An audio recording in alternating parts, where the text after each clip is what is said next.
Hello everyone, मैं नीलम तिवारी आप सभी का मैग्नेट ब्रेन्स में बहुत बहुत स्वागत करती हूँ। मैग्नेट ब्रेन्स एक ऐसा चैनल है जहाँ पर आपको किंडरगार्टन से लेकर 12th क्लास तक के सारे वीडियोस बिल्कुल फ्री अवेलेबल करवाए जाते हैं। जैसा कि आज हम आपको शब्द रूपों से संबंधित जो बहुविकल्पीय प्रश्न आते हैं वो किस प्रकार के आते हैं कक्षा 9 संस्कृत की व्याकरण के, उनको हम आप देखने वाले हैं। ठीक है, तो सबसे पहले हम शब्द रूपों के, आप कोई भी आपको प्रश्न नहीं दिखाई दे रहा होगा तो आप कहेंगे आज मैम कुछ है नहीं क्या शब्द रूप। तो भाई पहले शब्द रूप को हम थोड़ा सा आपको समझा देंगे, फिर उसके बाद जब हम हल करेंगे प्रश्न उत्तर तो वो आपको जल्दी समझ में आ जाएंगे। तो भाई शब्दों के रूप, शब्द रूप का अर्थ क्या हुआ, किसी भी शब्द के रूप। अब हम देखें कि शब्द के रूप कैसे बनते हैं और किस प्रकार से उनका क्या कोई अर्थ होता है कि नहीं होता है, कि अलग अलग हम जो रूप देखते हैं किसी भी शब्द के। मान लीजिए हम एक पहला अपना शब्द ले लेते हैं अकारांत।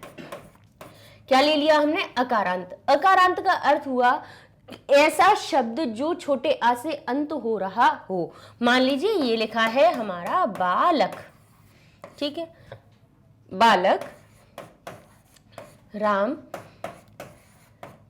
शिक्षक, ठीक है, गज, अश्व। अभी आप थोड़ा सा ऐसा आपको लगेगा, आप कहेंगे कि मैम ने कहा है कि ये अ से अंत होना चाहिए, लेकिन ये तो क से अंत हो रहा है, ये माँ से अंत हो रहा है। अंत यानी खत्म, कोई भी अक्षर जिस वर्ण से खत्म होता है उसी का नाम रखकर हम यहाँ पे उसके साथ में अंत शब्द जोड़ देते हैं। जैसे अ से अंत हुआ तो कहेंगे अकारांत, बड़े आ से अंत होगा तो कहेंगे आकारांत, न से अंत होगा तो कहेंगे नकारांत, त से अंत होगा तो कहेंगे तकारांत। यानी जिस वर्ण से उसका अंत होता है उसी को यहाँ पे इंगित कर दिया जाता है।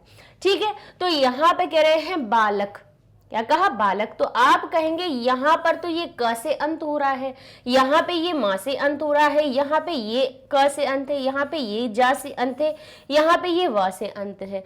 लेकिन हमने आपको जब शब्द रूप सिखा रहे थे तब उस समय पे हमने बताया था, और वर्णमाला में कई बार भी बताया है कि आपको जो वर्णमाला में इस प्रकार के जो वर्ण दिखाई देते हैं वो कभी भी पूरे नहीं होते हैं। अब आप कहोगे पूरे नहीं होते तो फिर ये आधे थोड़ी, हमें तो पूरे ही दिखाई देते हैं। तो भाई ये जो हमारा एक छोटा अ जो होता है, छोटा अ जिसकी कोई मात्रा नहीं होती, स्वर का ये पहला अक्षर होता है, स्वरों का ये कैसा होता है, प्रथम वर्ण होता है। प्रथम यानी पहला, वर्ण यानी अक्षर, पहला अक्षर होता है जहां से हमारी वर्णमाला शुरू होती है। तो अ, इसकी कोई मात्रा नहीं होती है, लेकिन ये इतना बड़ा काम करता है कि ये किसी भी आधे अक्षर को, चाहे तो आधा हम इस प्रकार से लिख लें तब भी आधा माना जाएगा, और उसी को हम हलंत के साथ में लिख दें तब भी आधा माना जाएगा। तो भाई जब इस का आधे क में या आधे ख में आधे ग में जब हमारे पास अ मिल जाता है तब जाके कहीं हमारा ये का बनता है, पूरा का तब बनता है। तो अब भाई अगर हम बालक को देखें तो यहां लिखा है बाल, और का को जब तोड़ा तो अंत किससे हुआ, हमारे अक्षर का, बोले अ से हुआ।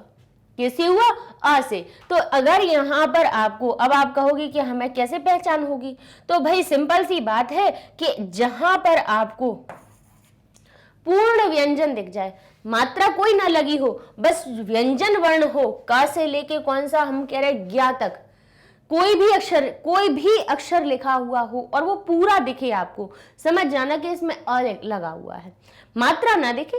क्यों, बोले मात्रा के बाद से तो फिर हमें क्या दिखने लगती है, जैसे ये क में अ है तो इसमें कोई मात्रा नहीं दिखेगी, लेकिन ये हमें पूरा दिखाई देगा। लेकिन जैसे ही इस क में बड़े आ के बाद वाले स्वरों से मात्राएं लगना शुरू हो जाती हैं, ये वाले स्वर जैसे ही जुड़ने लगते हैं इसमें, वैसे ही उसके साथ में उनकी पहचान दिखने लगती है। भाई यहां से जो छोटे आ के बाद से बड़े आ से शुरू होके बड़ा आ, ई, री, फिर हमारे कहते हैं ली की हमारी अब प्रयोग नहीं होता है, कहेंगे ए, आई, ओ, औ, ठीक है, ये हमें अंत में दिखाई दे जाएंगे। समझ जाना कि स्वरों से अंत हो रहा है। अह क्यों नहीं बोला, क्योंकि अह हमारा कहां पहुंच जाता है, विसर्ग संधि में पहुंच जाता है, इसलिए आहा को छोड़ दिया। अंग को क्यों छोड़ दिया? क्योंकि वो अनुस्वार में पहुंच जाता है, तो भाई उसकी माँ की ध्वनि अनुस्वार की ध्वनि निकलती है, इसलिए उसको व्यंजन संधि की कैटेगरी में रख देते हैं। तो भाई यहां से कहां तक? बोले अ से लेके औ तक। कहां तक? औ तक।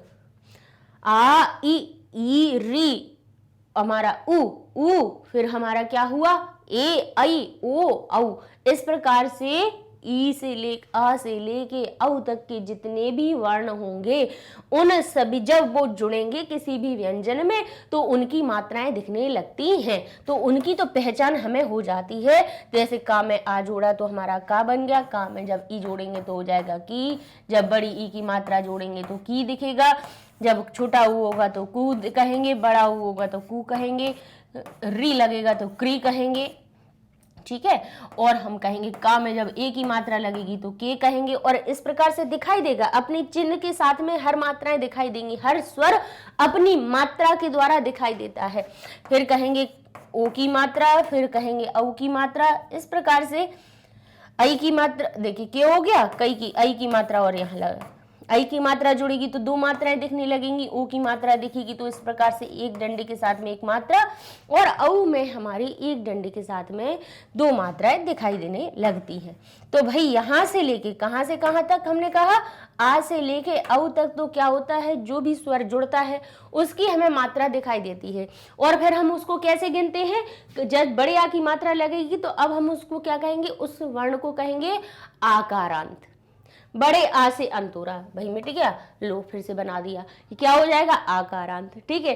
अब छोटी ई से अंत हो रहा होगा तो कहेंगे इकारांत, बड़ी ई से अंत हो रहा होगा तो कहेंगे ईकारांत, छोटे ऊ से अंत हो रहा होगा किसी वर्ण का तो कहेंगे उकारांत, बड़े ऊ से होगा तो उकारांत, री से होगा तो रिकारांत, ए से होगा, अब ए ऐ ओ औ के भी होते हैं, एकारांत, ऐकारांत, ओकारांत, औकारांत, लेकिन बहुत कम होते हैं, ना के बराबर। तो आपको पढ़ना कहाँ तक है? बोले ये नहीं पढ़ने हैं, आपको जो पढ़ने हैं वो अभी आपके सिर्फ यहाँ तक आएंगे, रिकारांत तक, ज्यादा से ज्यादा। और परीक्षा में तो आपके बिल्कुल बहुत ही लिमिटेड कर दिए हैं, अकारांत कर दिया, आकारांत कर दिया, ईकारांत कर दिया, उकारांत कर दिया, इस प्रकार से बहुत ही सरल कर दिया है। थोड़ा सा आपका बिल्कुल इतना सूक्ष्म आपका सिलेबस कर दिया आपके परीक्षा की दृष्टि से, ठीक है। तो अब हमने क्या बताया आपको कि हम पहले आपको अकारांत बता रहे हैं कि भाई अकारांत क्या होता है।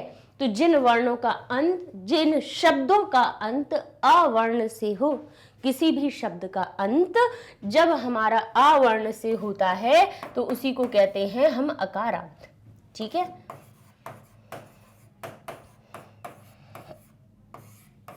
ठीक है, तो हमने पहला शब्द ले लिया बालक। अभी ये का से अंत नहीं है, ये का हमारा पूरा दिख रहा है। कोई भी व्यंजन जब पूरा दिखाई दे, भले ही उसमें कोई मात्रा ना हो लेकिन पूरा हो, समझ जाना ये अ से अंत है, ठीक है।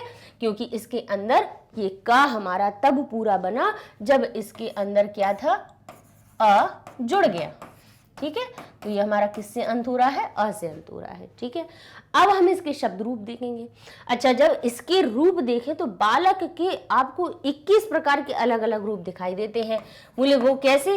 बोले वो विभक्तियों में विभाजित होते हैं। प्रथमा विभक्ति, द्वितीय विभक्ति, तृतीय विभक्ति, चतुर्थी विभक्ति, पंचमी विभक्ति, है ना, लिख ले पहले। चतुर्थी विभक्ति, पंचमी और षष्ठी और सप्तमी, ठीक है। और यहाँ पे संबोधन तो अपना ना के बराबर आते हैं, ना के संबोधन में तो अपना जैसा प्रथमा होती है वैसे ही हमारा संबोधन आ जाता है, ठीक है। अभी उधर बता देंगे। अच्छा, यही बालक अब क्या होता है, इसी बालक की थोड़ी सी कैटेगरी बना देते हैं। अब जैसे कोई अकारांत शब्द है, यानी ये हमारा बालक है, तो बालक जरूरी नहीं है कि हमेशा एक ही रहे, ऐसा नहीं हो सकता ना। हो सकता है 2 लड़के हो सकता है बहुत सारे लड़के हों, तो क्या कहेंगे? बोले ये हर एक विभक्ति, इनको क्या कहते हैं? विभक्ति। अभी विभक्ति क्या होती है समझा देंगे आपको। तो ये हर एक विभक्ति 3 भागों में विभाजित होती है। कितने में? एक वचन में। एक वचन किसको कहते हैं? जब कोई भी हमारा शब्द एक हो, बालक एक हो, शिक्षक एक हो, घोड़ा एक हो, हाथी एक हो, कोई भी जब एक हो तो उसको एक वचन की श्रेणी में रखते हैं।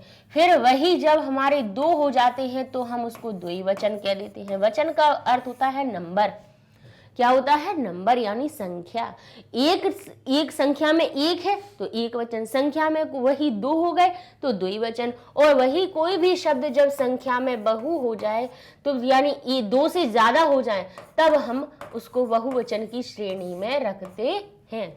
जैसे घोड़ा, एक घोड़ा, दो घोड़े और बहुत सारे घोड़े, एक लड़का, दो लड़के और बहुत सारे। संस्कृत में तीन संख्याओं में विभाजित किया जाता है, तीन वचनों में विभाजित किया जाता है किसी भी शब्द को। ठीक है, तो अब यहाँ पर लिखी हैं आपकी विभक्तियां।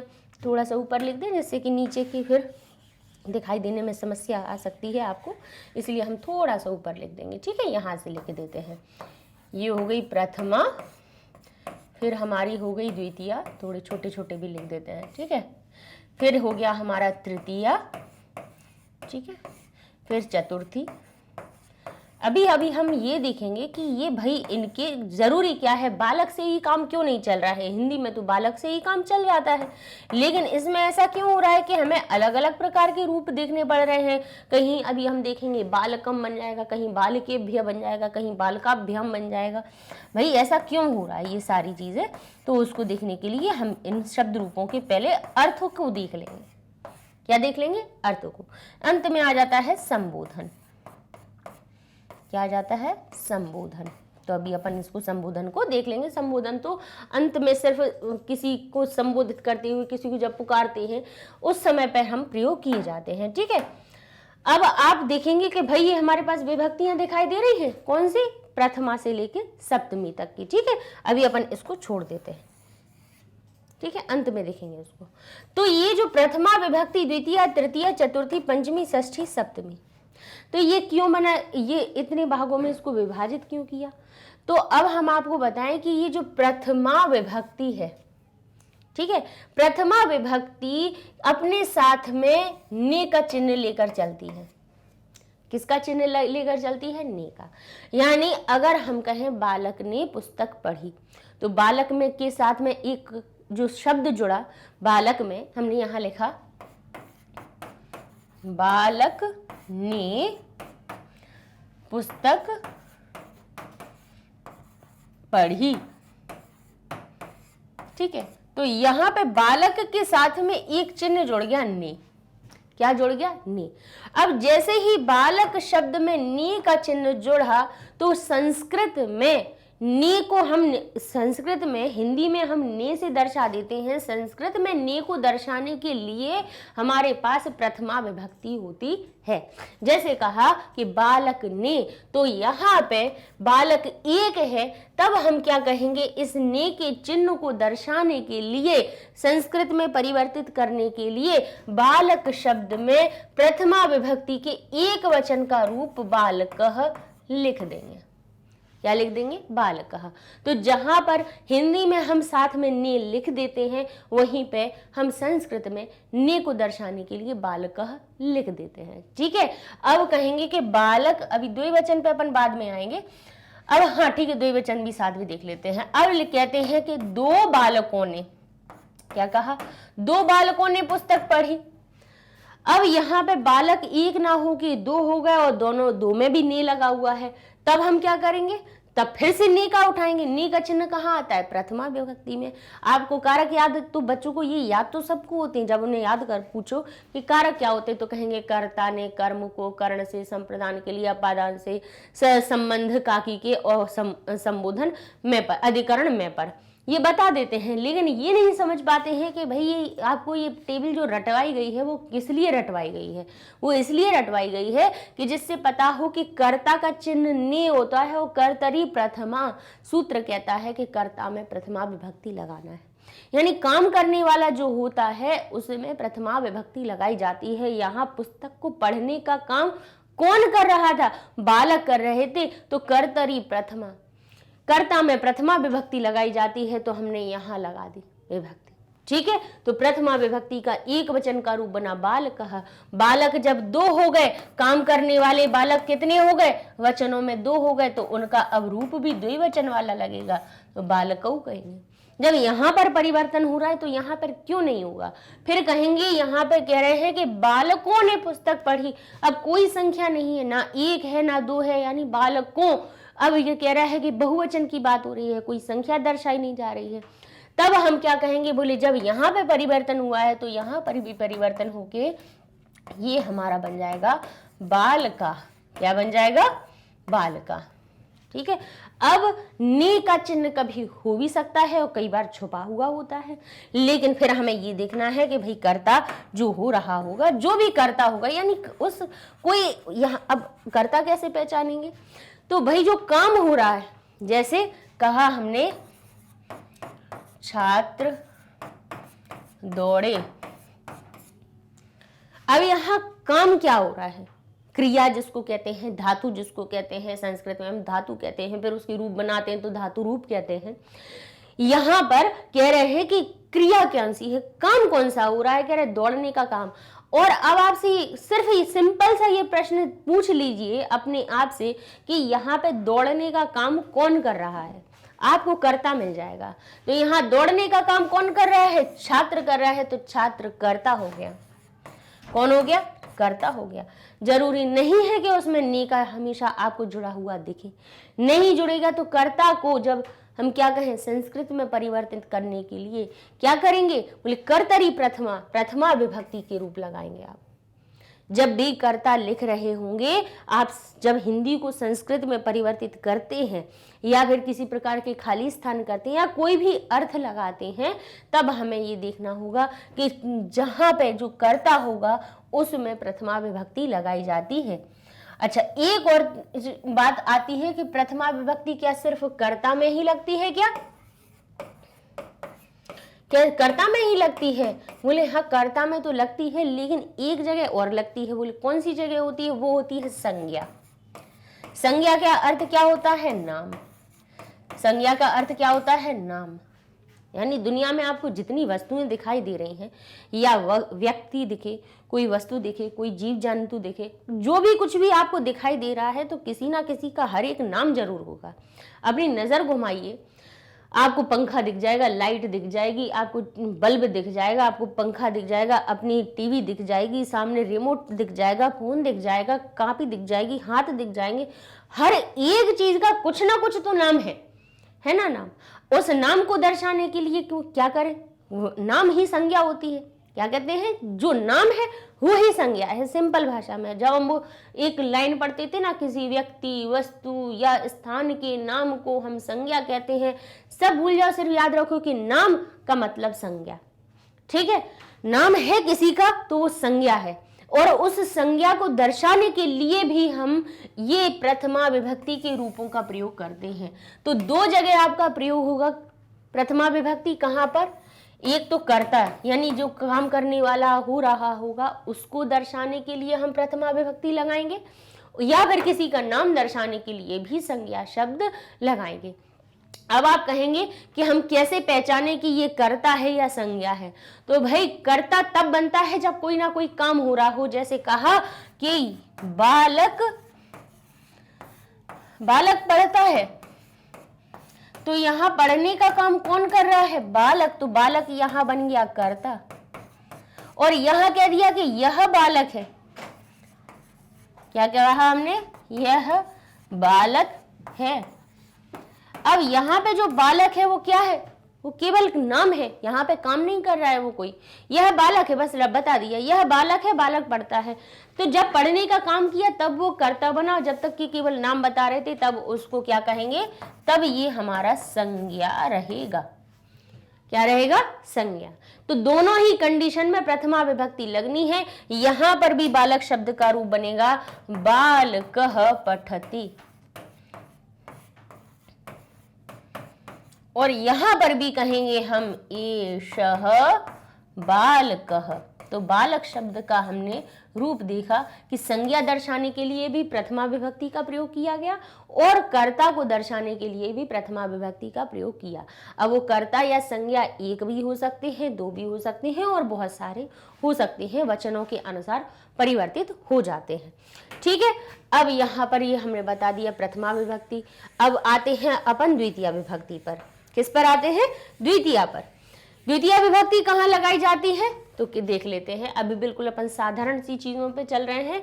कर्ता के बाद जो दूसरा कारक आता है वो होता है कर्म। क्या आता है? कर्म। और सूत्र एक हमारा होता है कर्मणि द्वितीया, जो कहता है कि कर्म जहां होगा वहां द्वितीय विभक्ति लगाना।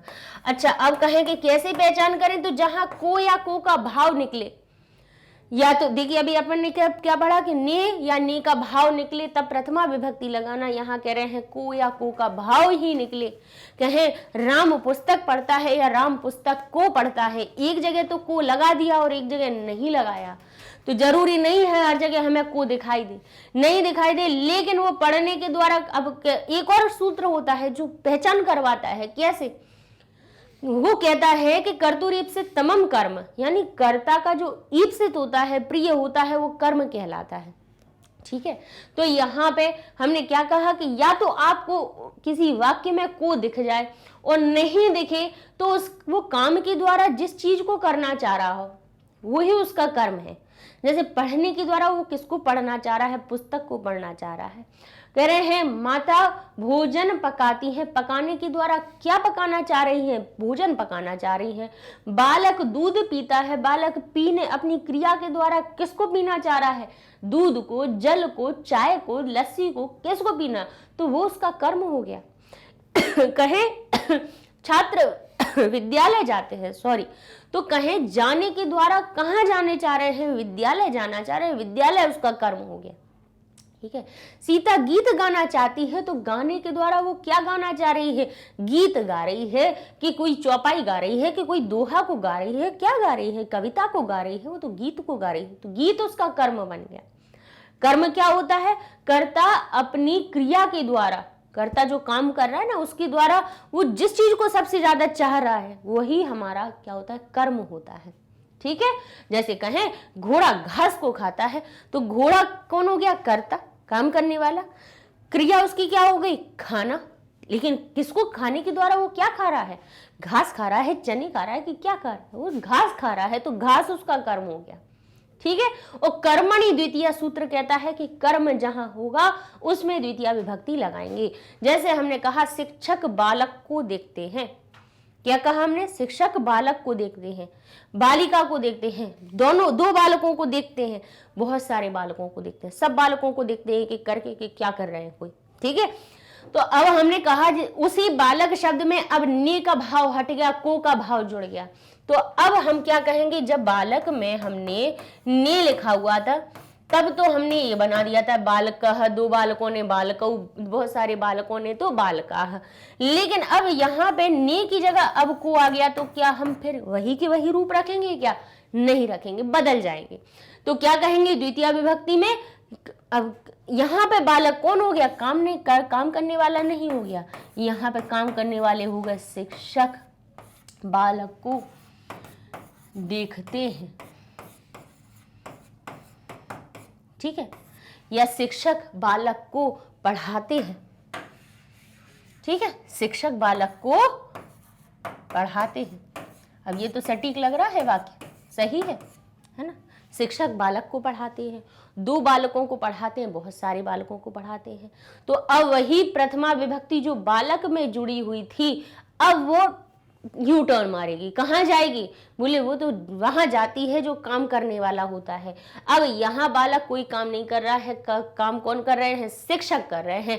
तो अब जो प्रथमा विभक्ति है वो कहाँ पहुंच जाएगी? प्रथमा विभक्ति आ जाएगी हमारे शिक्षक के पास। और बोले फिर बालक में क्या हो जाएगा? बालक में जब ये चिन्ह दूसरा बदल गया, कर्म का को जुड़ गया, ठीक है, जब कर्म का यहाँ पे को जुड़ गया तो कर्मणि द्वितीय, तो अब बालक शब्द में हम द्वितीय विभक्ति का प्रयोग करेंगे। ठीक है, तो अब हम द्वितीय विभक्ति में क्या रूप बनेंगे दिखाई देते।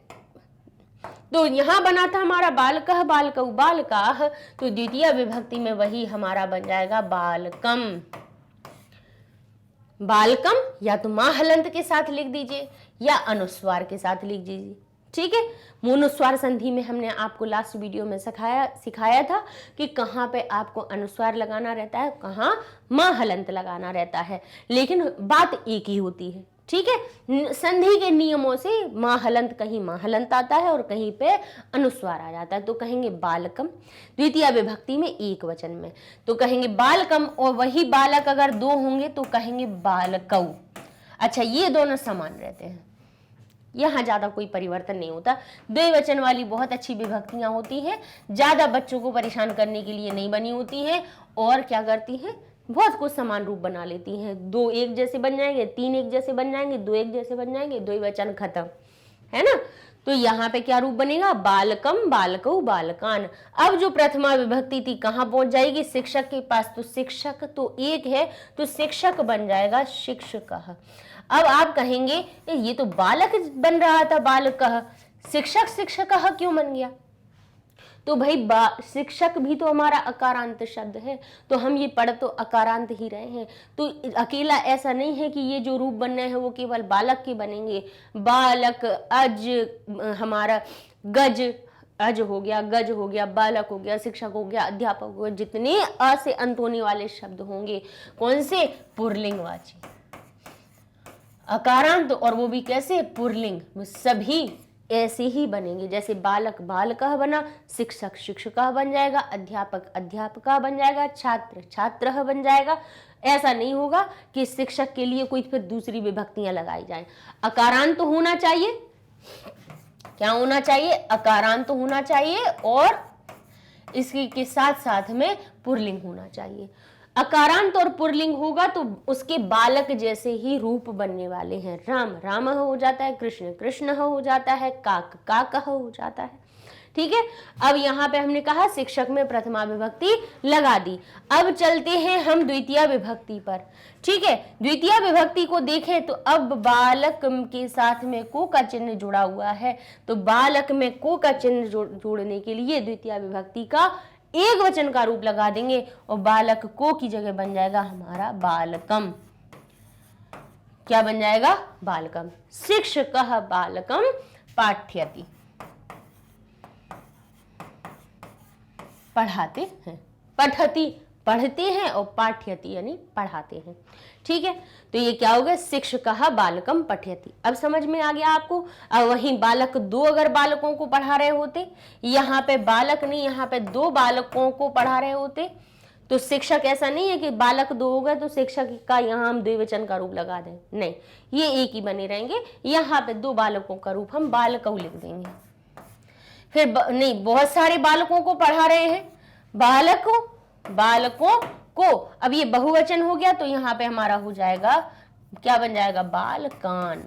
ये बहुवचन का रूप बालकान हमारे सामने आ जाएगा। शिक्षकः बालकान पाठयति। ठीक है, अब ये इसी प्रकार से ये हो गई विभक्तियां। अब आ रही है समझ में बात आपको कि कहाँ पे जोड़ी जाती है कौन सी विभक्ति। अब ऐसे ही अब आगे की देख लेते हैं अपन कि किस अगर बालक में तृतीया विभक्ति लगाई जाए, कहाँ लगाएंगे उसको देखेंगे, और उसकी जब रूप बनाते हैं तो किस प्रकार के रूप बनते हैं। तो यहाँ पे हम आपको पहले कर्ता हो गया, कर्म हो गया। अब तीसरे नंबर का हम आपको बताने वाले हैं कि कौन सा कारक होता है, वो होता है कर्ण, और उसका चिन्ह क्या होता है, के द्वारा या से या के द्वारा।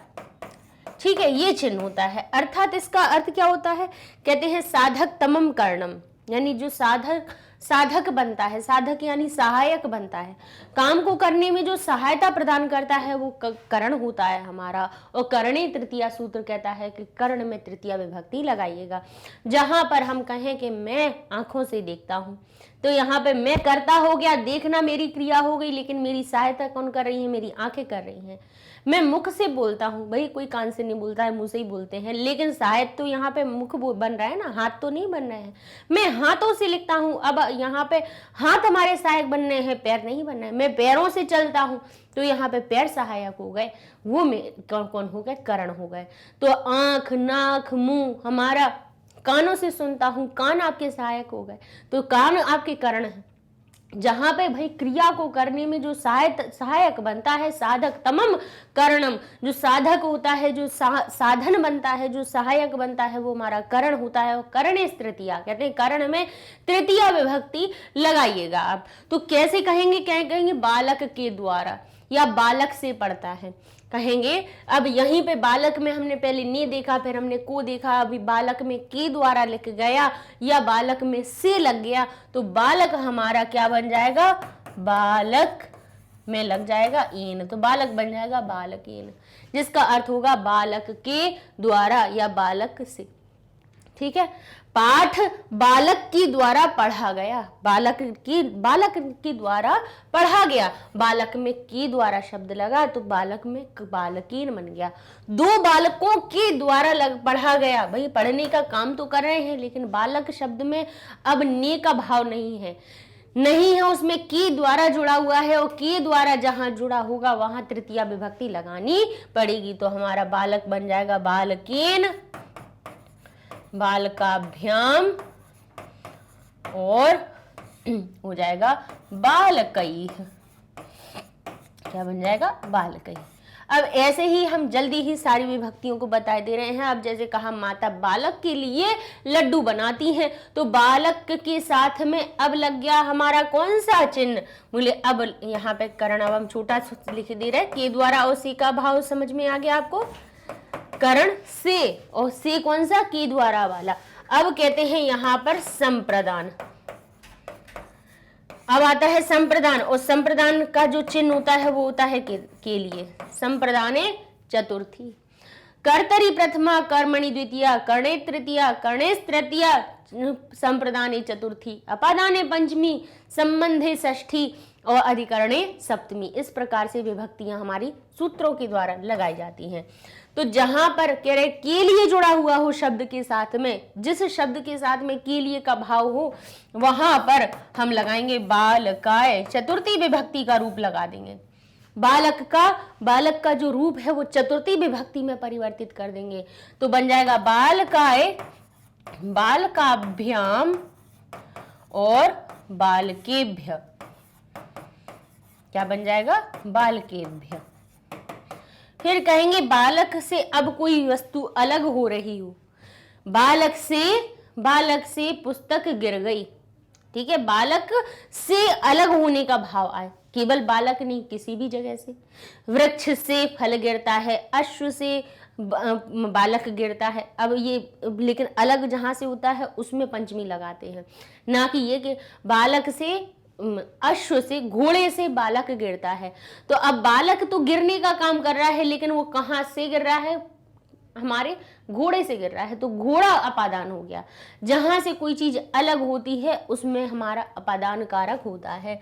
तो जहां यहाँ पे पंचमी विभक्ति जो होती है हमारी कहाँ आती है, अपादान कारक के लिए लगाई जाती है, और अपादान कारक का चिन्ह होता है से, क्या होता है, से। तो हमारा बालक शब्द अब अपना रूप बदल के क्या बन जाएगा, बालकात। तो जहां आपको ये आत शब्द दिखाई दे, समझ लेना यहाँ पर कोई इस प्रकार का भाव आ रहा है कि से का अर्थ निकलेगा, या फिर यहाँ पे अलग होने की बात आ रही होगी। वृक्षात पत्रम कहेंगे, वृक्षात पत्रम पतति, वृक्ष से पत्ता गिरता है, वृक्षात पत्राणि पतंती, वृक्ष से पत्ते गिरते हैं। तो बालकात, वृक्षात, शिक्षकात, ग्रामात, गांव से बाहर निकल, बिलात, बिल से बाहर निकलता है, सर्प बिलात निस्सरंती, कहते हैं सर्प बिल से निकलता है, ठीक है। हिमालयात, हिमालय से निकलती है, अलग होने का भाव आए, निकलने का भाव आए, वहां पर पंचमी विभक्ति लगाएंगे, ठीक है। तो हमारे क्या रूप बनेंगे, पंचमी विभक्ति में एक वचन होगा, मतलब कोई वस्तु एक होगी, जहां से कोई दूसरी चीज अलग हो रही होगी वहां एक वचन का रूप। दो जगह होंगी, दो वृक्षों से फल गिरते हैं तो वहीं हो जाएंगे वृक्षाभ्याम। तो यहाँ हमारा बालक जैसा रूप बन जाएगा, बालक का रूप क्या बनेगा, बालकाभ्याम,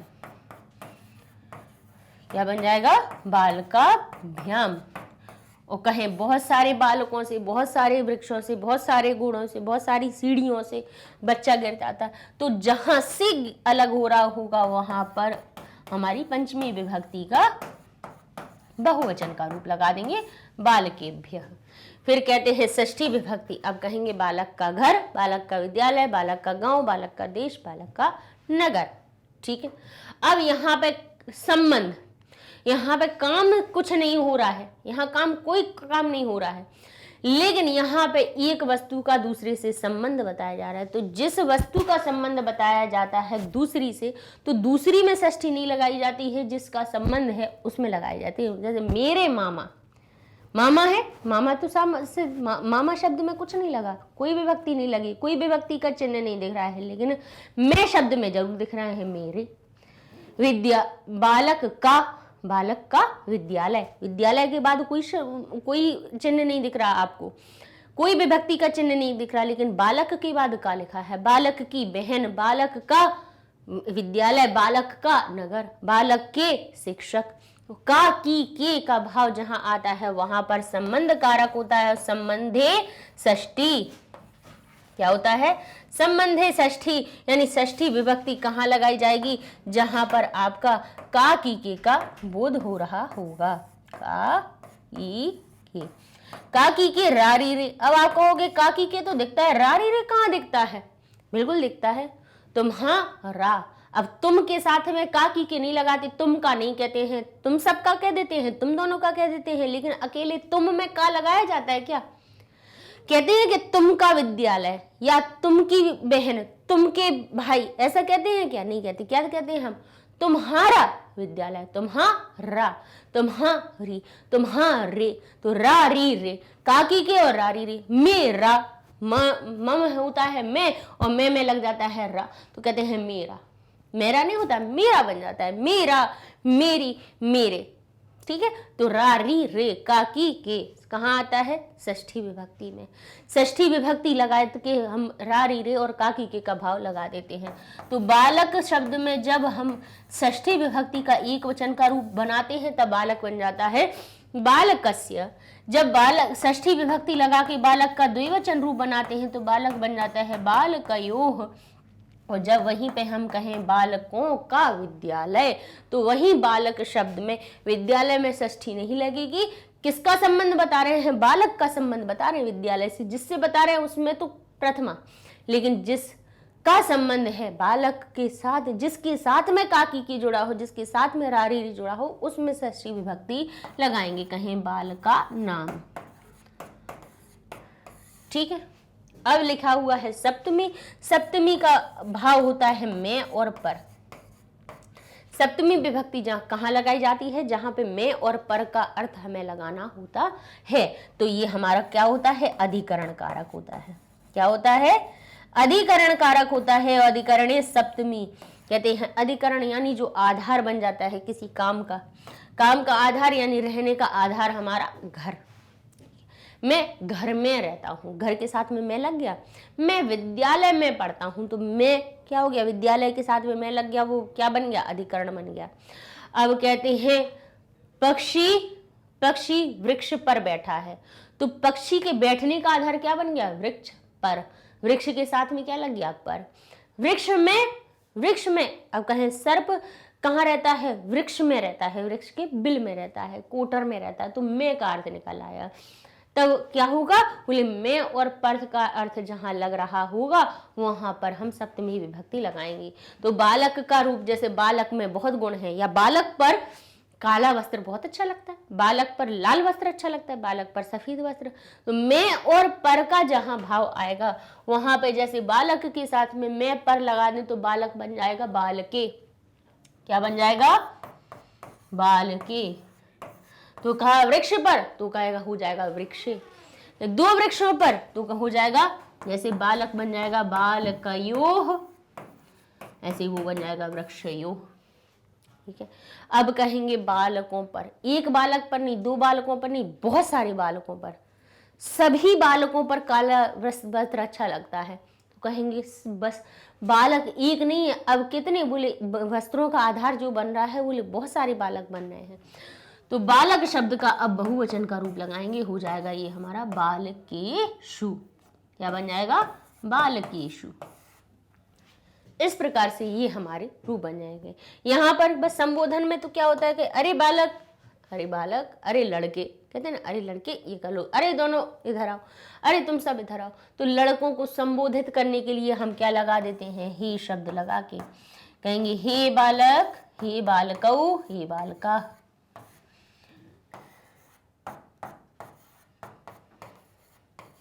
हे बालकौ और कहेंगे हे बालका। बस ये संबोधन है। संबोधन का ज़्यादा कोई वो नहीं है, इसमें प्रथमा विभक्ति ही लगाई जाती है, अलग से कोई रूप नहीं बनते हैं। ठीक है, ये किस लिए लगाए जाते हैं कि जैसे किसी को संबोधित करते हुए बुला रहे हैं, उसमें कोई किसी का नाम नहीं है, वो किसी कोई काम नहीं कर रहा है, लेकिन उसका नाम तो है, नाम तो बुला रहे हैं, और नाम बुलाने के लिए प्रथमा विभक्ति, तो एक संबोधन सूचक शब्द लगा देते हैं, हे, अरे, भो, ये हम संबोधन सूचक शब्द लगा देते हैं। उसी में एक संबोधन सूचक ये चिन्ह लगा देते हैं और प्रथमा विभक्ति के रूप लिख देते हैं और बस बन गए संबोधन। कोई बड़ी बात नहीं है। तो अब ध्यान रखिए, बिल्कुल जहां बालकः लिखा होगा कहाँ लिखेंगे हम, बालकः शब्द कहाँ लगाएंगे, कर्ता जहां बन रहा होगा बालक। कर्म कहाँ कर्म बन रहा होगा तब बालक की कौन सी रूप लगाएंगे, द्वितीय विभक्ति। जब से या के द्वारा का भाव आएगा तो कौन सी लगाएंगे, तृतीय विभक्ति। जहां के लिए का भाव आ रहा होगा वहां कौन सी विभक्ति लगाएंगे, चतुर्थी। जहां से अलग होने वाला भाव आएगा वहां पर कौन सी विभक्ति जोड़ेंगे, पंचमी। जहां काकी के का अर्थ निकलेगा वहां कौन सी लगाएंगे हम, षष्ठी। जहां में पर का अर्थ निकलेगा वहां संबंध हमारी कौन सी लगाएंगे, अधिकरण में पर वाली सप्तमी विभक्ति लगाएंगे। ठीक है, तो ये विभक्तियां अभी इसलिए बताएं कि भाई हम आपको सीधे डायरेक्ट क्वेश्चन आंसर सॉल्व करवाना बता दें, लेकिन अब उसमें आएगा अर्थ। उसमें जब हम शब्द रूप के जो बहुविकल्पी प्रश्न बनाते हैं तो उनमें तो अर्थ पूछा जाता है। भाई हमें क्या एक वाक्य में सही अर्थ ढूंढना पड़ता है कि इसमें काकी के का अर्थ निकल रहा है या ने का निकल रहा है या को का निकल रहा है। तो भाई जब हमें पता होगा कि ने, को, से, के लिए, से, इन सब के चिन्ह क्या होते हैं, भाई इन चिन्हों के होने पे हमें कौन सी विभक्ति लगानी है, तभी तो हम इनका रूप सही से वहां पे लिख पाएंगे। नहीं तो विकल्प बहुत सारे लिखेंगे तो कहीं पे बालक, बालकेन आना है और आप लगाएंगे उसमें बालकः, कहीं बालकेन आना है तो लगा देंगे बालकस्य, क्योंकि हमें अर्थ ही पता नहीं है, अर्थ पता नहीं है तो कुछ भी लगा देंगे, है ना। तो हमें कुछ भी नहीं लगाना है, इसलिए ये शब्द रूप को पहले हमने आपको समझाया। अब चाहे ये बालक के हो, अर्थ इसी प्रकार से निकलते हैं। जहां प्रथमा विभक्ति होगी वहां चाहे यहाँ बालक हो जाए, चाहे नदी हो जाए, चाहे हमारा साधु हो जाए, चाहे मतलब कोई सा भी अकारांत, इकारांत, उकारांत, उकारांत, ऋकारांत, कोई भी शब्द हो, अर्थ उनमें यही निकलेंगे। प्रथमा विभक्ति लगने से यही अर्थ निकलने हैं, द्वितीय लगने से यही अर्थ निकलने हैं। प्रथमा से सप्तमी तक जो चिन्ह, जो विभक्ति लगाएंगे वो अपने साथ में उसी अर्थ को लेकर चलेगा। ठीक है, तो इस प्रकार से ये हो गए आपके शब्द रूप। ठीक है, अब हम चलते हैं पहले प्रश्न पर। तो पहला प्रश्न लिखा हुआ है, उचित विभक्तिम चित्वा रिक्त स्थानानि पूर्यते, यानी उचित विभक्तियों को चुनकर रिक्त स्थानों की पूर्ति कीजिए। भाई शब्द रूप है तो शब्द रूपों में विभक्तियां होती हैं, तो भाई दो प्रकार से, इस प्रकार से भी कुछ प्रश्न आ सकते हैं, इसीलिए संभावनाएं हैं। तो हमने ये भी प्रकार आपको बता देते हैं। जैसे लिखा है, वानरः वृक्षात् पतति। पहले तो विभक्ति पहचान तो लीजिए, जब ये इतनी हमने विभक्तियां बताई हैं कि कैसे पहचानेंगे, बताइए। लिखा है वानरः वृक्षात् पतति, वानर वृक्ष से गिरता है। अब जहां आत लगा है, वृक्ष में आत लगा है शब्द, ठीक है, तो आत कहां लगाया जाता है, हमारे अकारांत में पंचमी विभक्ति में, जिसका अर्थ निकल रहा है गिरने का, यानी भाव आ रहा है कि वृक्ष से तो आ रहा है लेकिन अलग होने वाला आ रहा है, तो यहां पर हमारी विभक्ति कौन सी होगी, पंचमी विभक्ति होगी। अच्छा, एक और जो बात है वो हम आपको बताना चाह रहे हैं, ये थोड़ा सा अभी स्किप कर दिया, भूल गए थे, अब बताते हैं कि आपको जो एमसीक्यू आएंगे उनके लिए शब्द रूप सीबीएसई ने डिसाइड कर दिए हैं कि इतने ही शब्द रूपों को पढ़िए, उन्हीं में से आ जाएंगे। तो कौन कौन से आने हैं आपको, पुरलिंग वाले आने हैं, अकारांत, अकारांत पुरलिंग शब्द आने हैं। अच्छा पहले यहां लिख देंगे, देखिए अकारांत पुरलिंग शब्द आएंगे आपके किस प्रकार के, बालक जैसे, जैसे बालक अकारांत जैसे होने चाहिए, ठीक है। और हमारा आएगा आकारांत, आकारांत स्त्रीलिंग शब्द आएंगे आपके, ठीक है, जो कैसे आएंगे, बालिका या लता, लता ले लो, बालिका ले लो, जो बड़े आशय की मात्रा से अंत हो रहे हो, उन शब्द रूप, वो वाले शब्द रूप आएंगे। अच्छा, यहां पर अब और देखें तो आएगा स्त्रीलिंग, ईकारांत, ईकारांत जो स्त्रीलिंग शब्द आने हैं वो किस प्रकार के आने हैं, जैसे नदी के रूप बनते हैं। तो आपको जो शब्द रूप याद करने हैं वो कौन से करने हैं, बालक के करने हैं, बालिका के हो या लता के हो वो करने हैं, ईकारांत करने हैं, उकारांत करने हैं आपको, जैसे साधु, भानु, तो उकारांत पुरलिंग के आपको करने हैं, भानु ले लीजिए, साधु जैसे ले लीजिए, जो भी मिल जाए जो छोटे ऊ की मात्रा से अंत हो रहे हो उनके आपको याद कर लेना है। और कहेंगे सर्वनाम शब्द रूप भी आने हैं। सर्वनाम वाले कौन से आने हैं, सर्वनाम में आने हैं आपके अस्मद और युष्मद के, अस्मद और युष्मद के, ठीक है। इनमें स्त्रीलिंग पुरलिंग कुछ नहीं होता है। मैं और तुम जो शब्द होते हैं वो चाहे लड़की हो तब भी वो कहेगी मैं, और लड़का होगा तब भी वो कहेगा मैं, है ना। तुम चाहे लड़के हो या लड़की हो तो तुम शब्द रहेगा। इसीलिए ये कैसे होते हैं, सर्वनाम, ये कॉमन शब्द होते हैं, अस्मद और युष्मद, ठीक है। यानी और इसके भी हमने याद करवाना आप लोगों को सिखाएं कि अस्मद की याद कर लीजिए तो युष्मद के अपने आप याद हो जाएंगे, बिल्कुल समान होते हैं, कोई अंतर नहीं होता है। तो अभी आपको परीक्षा की दृष्टि से तो बस इतने ही करने हैं, लेकिन आपको हमने क्या कहा था, प्रश्न निर्माण आएगा तो उसमें किम की याद करनी पड़ेंगे। शब्द रूप तो बेस है, इसलिए उसको पकड़ के चलना है, ठीक है ना। चलिए अब दूसरे प्रश्न में लिखा है हे लते इह आगछ, अरे हे लता यहाँ आओ। तो यहाँ पे ये जो हमारा एक संबोधन सूचक चिन्ह है ये जहां दिख जाए समझ लेना कि उसमें कौन सी विभक्ति लगी है, ना प्रथमा है, ना तृतीया है, ना चतुर्थी है। वहां पर जो हमारी विभक्ति होगी वो हो जाएगी संबोधन, ठीक है। आगे लिखा है शीलम नरस्य परम भूषणम, शील नर का परम भूषण है। बिल्कुल कैसा है बोले, परम यानी अति, बहुत अच्छा, बहुत अच्छा आभूषण होता है। कौन, शील, शीलता, शालीनता उसके अंदर, शांतिता जो होती है उसकी, शांतित्व का भाव जिसके अंदर होता है, शालीनता जिसके अंदर होती है, वो नर का कैसा होता है, परम आभूषण होता है। यानी सबसे उच्च कोटि का आभूषण हमारा शीलता होती है, ज्ञान होता है, क्षमा होते हैं। अब नर शब्द में देखना है, नर को इन्होंने क्या कर दिया, रेखांकित कर दिया। अब पूछ रहे हैं बताइए कौन सी विभक्ति, तो नर शब्द बना है नरस्य, जैसे बालक बनता है बालकस्य, षष्ठी विभक्ति एक वचन में। तो यहाँ पर जो हमारा उत्तर बनेगा वो हो जाएगा। आगे देखते हैं, हमारा प्रश्न लिखा है यह परिभ्य सर्मप्यति तस्मै गुरुवे नमः। अब यहाँ गुरु शब्द में बताना है कि गुरुवे शब्द कहाँ बनता है, तो गुरु के हमें शब्द रूप याद करने पड़ेंगे क्योंकि उकारांत शब्द है, पुरलिंग शब्द है। साधु, गुरु, भानु इनके एक जैसे रूप बनते हैं, तो गुरुवे भानुवे हमारा कहाँ बनता है, चतुर्थी विभक्ति में बनता है, चतुर्थी विभक्ति एक वचन में। तो यहाँ पर हम लिख देंगे क, हमारा सही उत्तर हो जाएगा। श्री कृष्णेन, अब इन कहाँ लगाया जाता है, हमारा किस विभक्ति में आता है, बालक बनता है बालकेन, राम बनता है रामेण, तो कृष्ण बने कृष्णेन, कहाँ बने, बोली ये बने हमारे तृतीया विभक्ति में, तो यहाँ बन जाएगा तृतीया आ जाएगी, घ हमारा सही उत्तर बनेगा।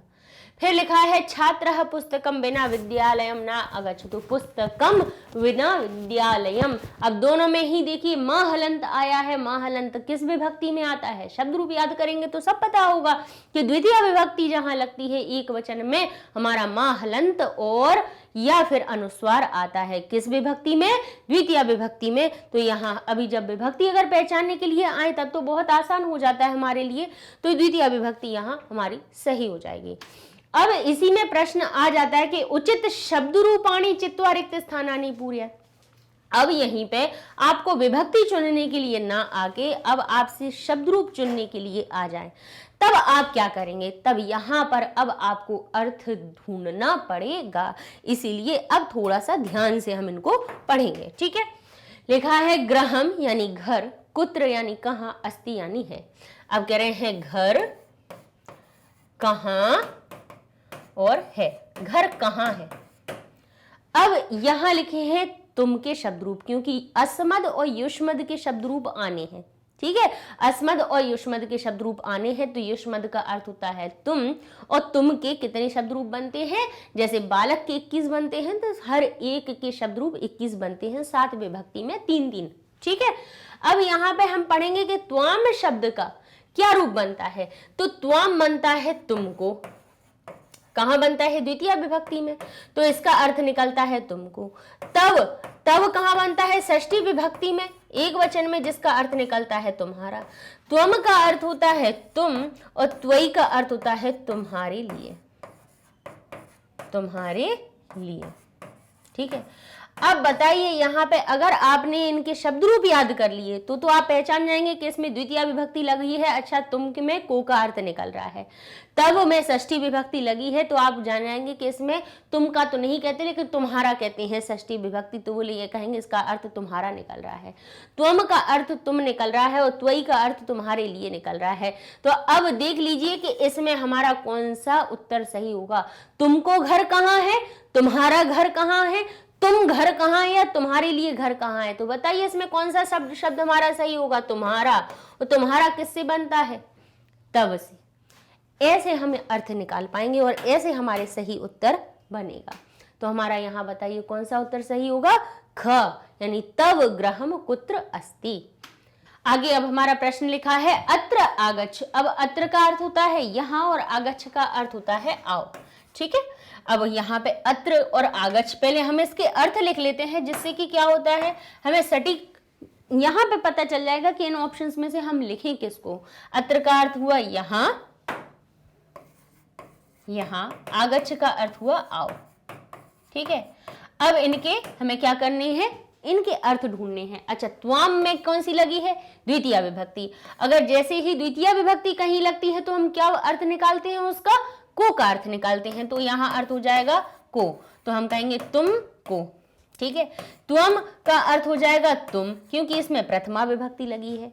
तुभ्यम में हमारी चतुर्थी विभक्ति लगी हुई है जिससे कि उसका रूप क्या बनेगा, तुम्हारे लिए। क्या बनेगा, तुम्हारे लिए। अब के लिए का भाव आ गया क्योंकि चतुर्थी विभक्ति है। तव में षष्ठी विभक्ति है तो यहाँ पे अर्थ हो जाएगा इधर पहले लिए तो लिख दें, क्योंकि चतुर्थी विभक्ति अपने लिए अपने साथ में के लिए का भाव लेकर चलती है। अब काकी के का भाव लेती है, अरारी रे आता है, तो तब हमारा तुम का तो नहीं कहेंगे, तुम्हारा कहेंगे, तो इधर हो जाएगा तुम्हारा। ठीक है। तो देखिए तुमको यहाँ आओ, तुम यहाँ आओ, तुम्हारे लिए यहाँ आओ, या तुम्हारा यहाँ आओ। तो यहाँ पे अब बताइए इधर कौन सा हमारा सही शब्द रूप बन रहा है। यहाँ पे हम किसको सही कहेंगे, तुमको को कहेंगे, तुमको कहेंगे, तुम्हारे लिए या तुम्हारा। तो यहाँ पे जो हमारा उत्तर बनेगा वो हम कहेंगे तुम यहाँ आओ। तो ये जो उत्तर है वो सही है हमारा ख। ठीक, ख। आगे लिखा है शोभाम पश्य, शोभा, शोभाम, शोभा को देखो। शोभाम शब्द अब अर्थ बनाएंगे तो तुरंत इनके पता चल जाएगा कि क्या हमारा सही उत्तर होना चाहिए। शोभाम पश्य, यानी शोभा में क्या लगा है, अनुस्वार लगा है, तो इसमें क्या अर्थ निकल रहा है, को का अर्थ निकल रहा है। तो कहेंगे शोभा को, पश्य यानी देखो, शोभा को देखो। अब किसकी देखो, शाखायाह, शाखाम, शाखायाम और शाखया। अब ये सभी शाखा के शब्द रूप हैं। शाखा कैसा शब्द है हमारा, शाखा, बड़े आ की मात्रा से अंत होने वाला, लता या बालिका जैसा इसका शब्द रूप चलेंगे। इसके कैसे होंगे, बालिका या लता जैसे। तो आपने इन दोनों में से किसके किए हैं, लता के बालिका के, बताइए, बालिका के किए हैं या लता के किए हैं। तो हम जब अब विभक्तियों को पहचाने तो यहाँ पे या के साथ में विसर्ग कहाँ आता है, बताइए, षष्ठी विभक्ति एक वचन, सही बताया आपने। तो यहाँ पे क्या है हमारा, षष्ठी विभक्ति एक वचन। षष्ठी विभक्ति लग जाने से उसमें किसका अर्थ निकलेगा, का, की, के का। तो यहाँ पे ये हमारा अर्थ क्या निकलेगा कि शाखा का या की या के। ठीक है। अब कहते हैं शाखाम। अब म हलंत और अनुस्वार कहाँ आता है, द्वितीय विभक्ति एक वचन में। तो इसका अर्थ क्या निकलेगा, शाखा को। ठीक है। शाखायाम, अब यहाँ पे याम कहाँ लगता है, बालिका याम, याद रखिए, प्रथमा एक वचन वाले रूप याद रखिए कौन सा होता है, पहला होता है बालिका, बालिकाम, बालिकया, फिर हमारा आते हैं बालिकायै, फिर आता है बालिकायाः, बालिकायाः, बालिकायाम। कहाँ पकड़ा, सप्तमी विभक्ति में। तो यहाँ आया सप्तमी विभक्ति एक वचन में, जिसका अर्थ हो जाएगा शाखा में या पर। फिर कहेंगे शाखया, तो ये क्या है, तृतीया विभक्ति, जैसे लतया होता है वैसे तृतीया विभक्ति लगी है इसमें, तो इसका अर्थ हो जाएगा शाखा से या के द्वारा। ठीक है, अब बताइए यहाँ पे क्या आएगा सही, शोभा को देखो, शाखा के द्वारा शोभा को देखो, शाखा में शोभा को देखो, शाखा को शोभा को देखो, या शाखा की शोभा को देखो, बताइए क्या होगा, शाखा की शोभा को देखो। तो यहाँ पे जो हमारा उत्तर बनेगा वो कौन सा बनेगा, षष्ठी विभक्ति वाला। षष्ठी विभक्ति एक वचन का अर्थ निकलेगा शाखायाः शोभाम पश्य।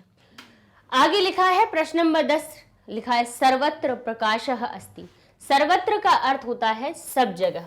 क्या अर्थ होता है, सब जगह, सब ओर। ठीक है, सर्वत्र यानी सब जगह। अब कहते हैं प्रकाश, तो प्रकाश का अर्थ तो ठीक है, सर्वत्र प्रकाश यानी रोशनी। प्रकाश को क्या कहते हैं, उजाला भी कहते हैं हम, रोशनी भी कहते हैं, सूर्य की का प्रकाश जो होता है। ठीक है, रोशनी जो होती है। अब ये लिखा है सब जगह है प्रकाश है। अब यहाँ पे बताइए क्या आएगा। अब यहाँ लिखा है भानो हो, भानुस्य भानुओ, भानु नाम। भानु हमारा कैसा शब्द है, भानु हमारा उकारांत शब्द है, छोटे ऊ से अंत हो रहा है इसका, और कैसा है पुरलिंग। और पुरलिंग उकारांत हमारे साधु और गुरु के आने ही है, उकारांत के आपको याद करने पड़ेंगे। तो अब इसमें अब हमें देखना है कि इनमें विभक्ति कौन सी लगी है। तो गुरु, देखिए यहाँ पे भानु शब्द में, भानुओ शब्द में और भानु नाम शब्द में अगर आप देखेंगे तो गुरोह, गुरवोह और गुरुनाम, तो ये यहाँ पे तीनों में ही षष्ठी विभक्ति लगी है।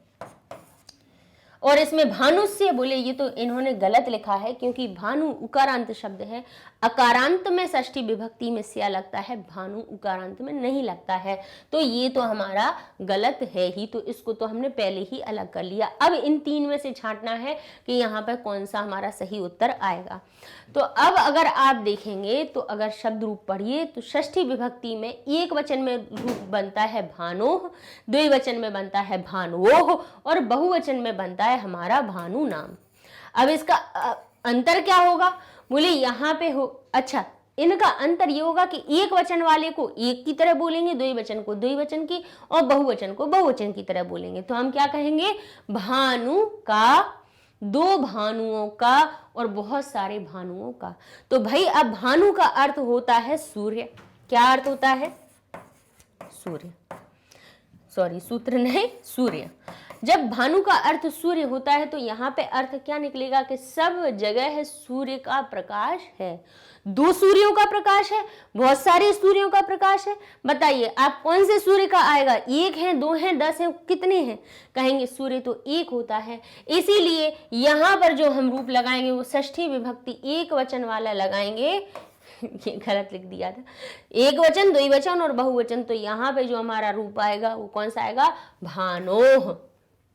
तो अर्थ निकलेगा सब जगह है सूर्य का प्रकाश है। ठीक है, तो यहाँ पे जो उत्तर निकला है वो कौन सा निकला है, क वाला। इस तरह से हमें अर्थ बनाने हैं। अब कहते हैं तत्र पाठयत, तत्र यानी वहां, पाठयत यानी पढ़ाते हैं। ठीक है, अब पाठयत, तत्र का अर्थ हुआ वहां, और पाठ, देखिए पठ धातु होती है पढ़ना और पाठ होती है पढ़ाना। अब यहाँ पे उन्होंने शिक्षकः, शिक्षकौ, शिक्षकाः, शिक्षक के लिखा है शिक्षकान। अब यहाँ वहां लिखा है और पाठयत यानी पढ़ा रहे हैं। पढ़ाने वाले अब कौन होगा, कर्ता। पढ़ाने वाले कौन होंगे बताइए, यहाँ पे कर्ता होंगे, तो कर्तरी प्रथमा, अर्थात हमें देखना है प्रथमा विभक्ति वाला रूप। ठीक है, शिक्षक के ही, अब शिक्षक के ही रूप बता रहे हैं, शिक्षक कैसा अकारांत है। अब विभक्ति पहचानिए यहाँ पे, पाठयत यानी पढ़ाते हैं, अभी और भी इसमें एक और चीज है, उसको भी ध्यान करके भी बताएंगे हम आपको।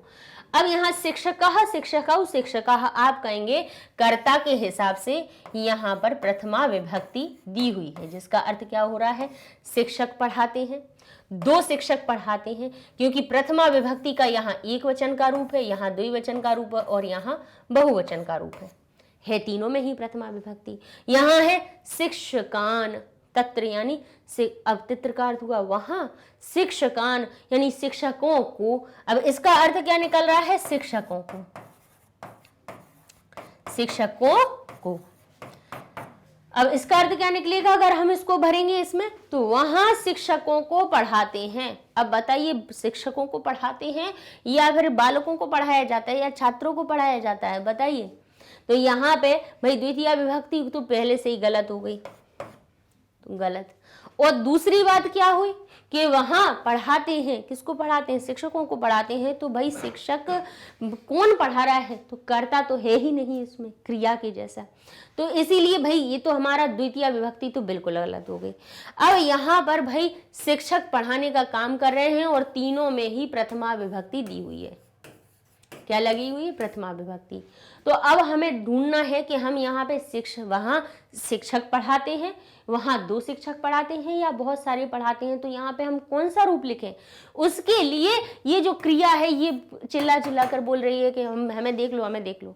हम बता रहे कि कौन सा रूप आएगा, एक वचन का, द्विवचन का या बहुवचन का। तो लट लकार की क्रियाओं को देखिए, पठती, पठतः, पठंती, तो ती एक वचन, तह द्विवचन और हमारा अंति बहुवचन, तो कौन सी क्रिया आएगी, तह वाली, द्विवचन की। तो वो खुद कह रही है कि द्विवचन के उठा लो जल्दी यहाँ से कर्ता को। तो यहाँ पर जो द्विवचन का करता है वो है शिक्षकौ। तो हमारा जो सही उत्तर बनेगा वो क्या होगा, तत्र शिक्षकौ पाठयतः। एक होते तो लिखा होता तत्र शिक्षकः पाठयति, ठीक है। बहुवचन लगाना होता तो पाठयन्ति लगा होता। तो क्रिया के जैसे भी हम कर्ता के शब्द रूपों को ढूंढ लेते हैं। तो ख हमारा इसका सही उत्तर बना। आगे देखते हैं, अद्य जन्मदिनम अस्ति। अद्य यानी आज, जन्मदिन है, क्या कह रहे हैं, आज। अद्य का अर्थ क्या हुआ, आज। जन्मदिन, जन्म दिवस, ठीक है, कहा जन्मदिन है, आज जन्मदिन है।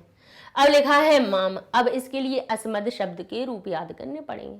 माम यानी होता है मुझको, क्योंकि माम शब्द में द्वितीय विभक्ति लगी है, तो इसका अर्थ निकला मुझको। मम का अर्थ हुआ मेरा। मैं का तो नहीं गाएंगे क्योंकि मम शब्द में षष्ठी विभक्ति लगी है, तो मैं के साथ में काकी के तो नहीं लगाएंगे, रारी रे लगा देते हैं, तो हो गया मेरा।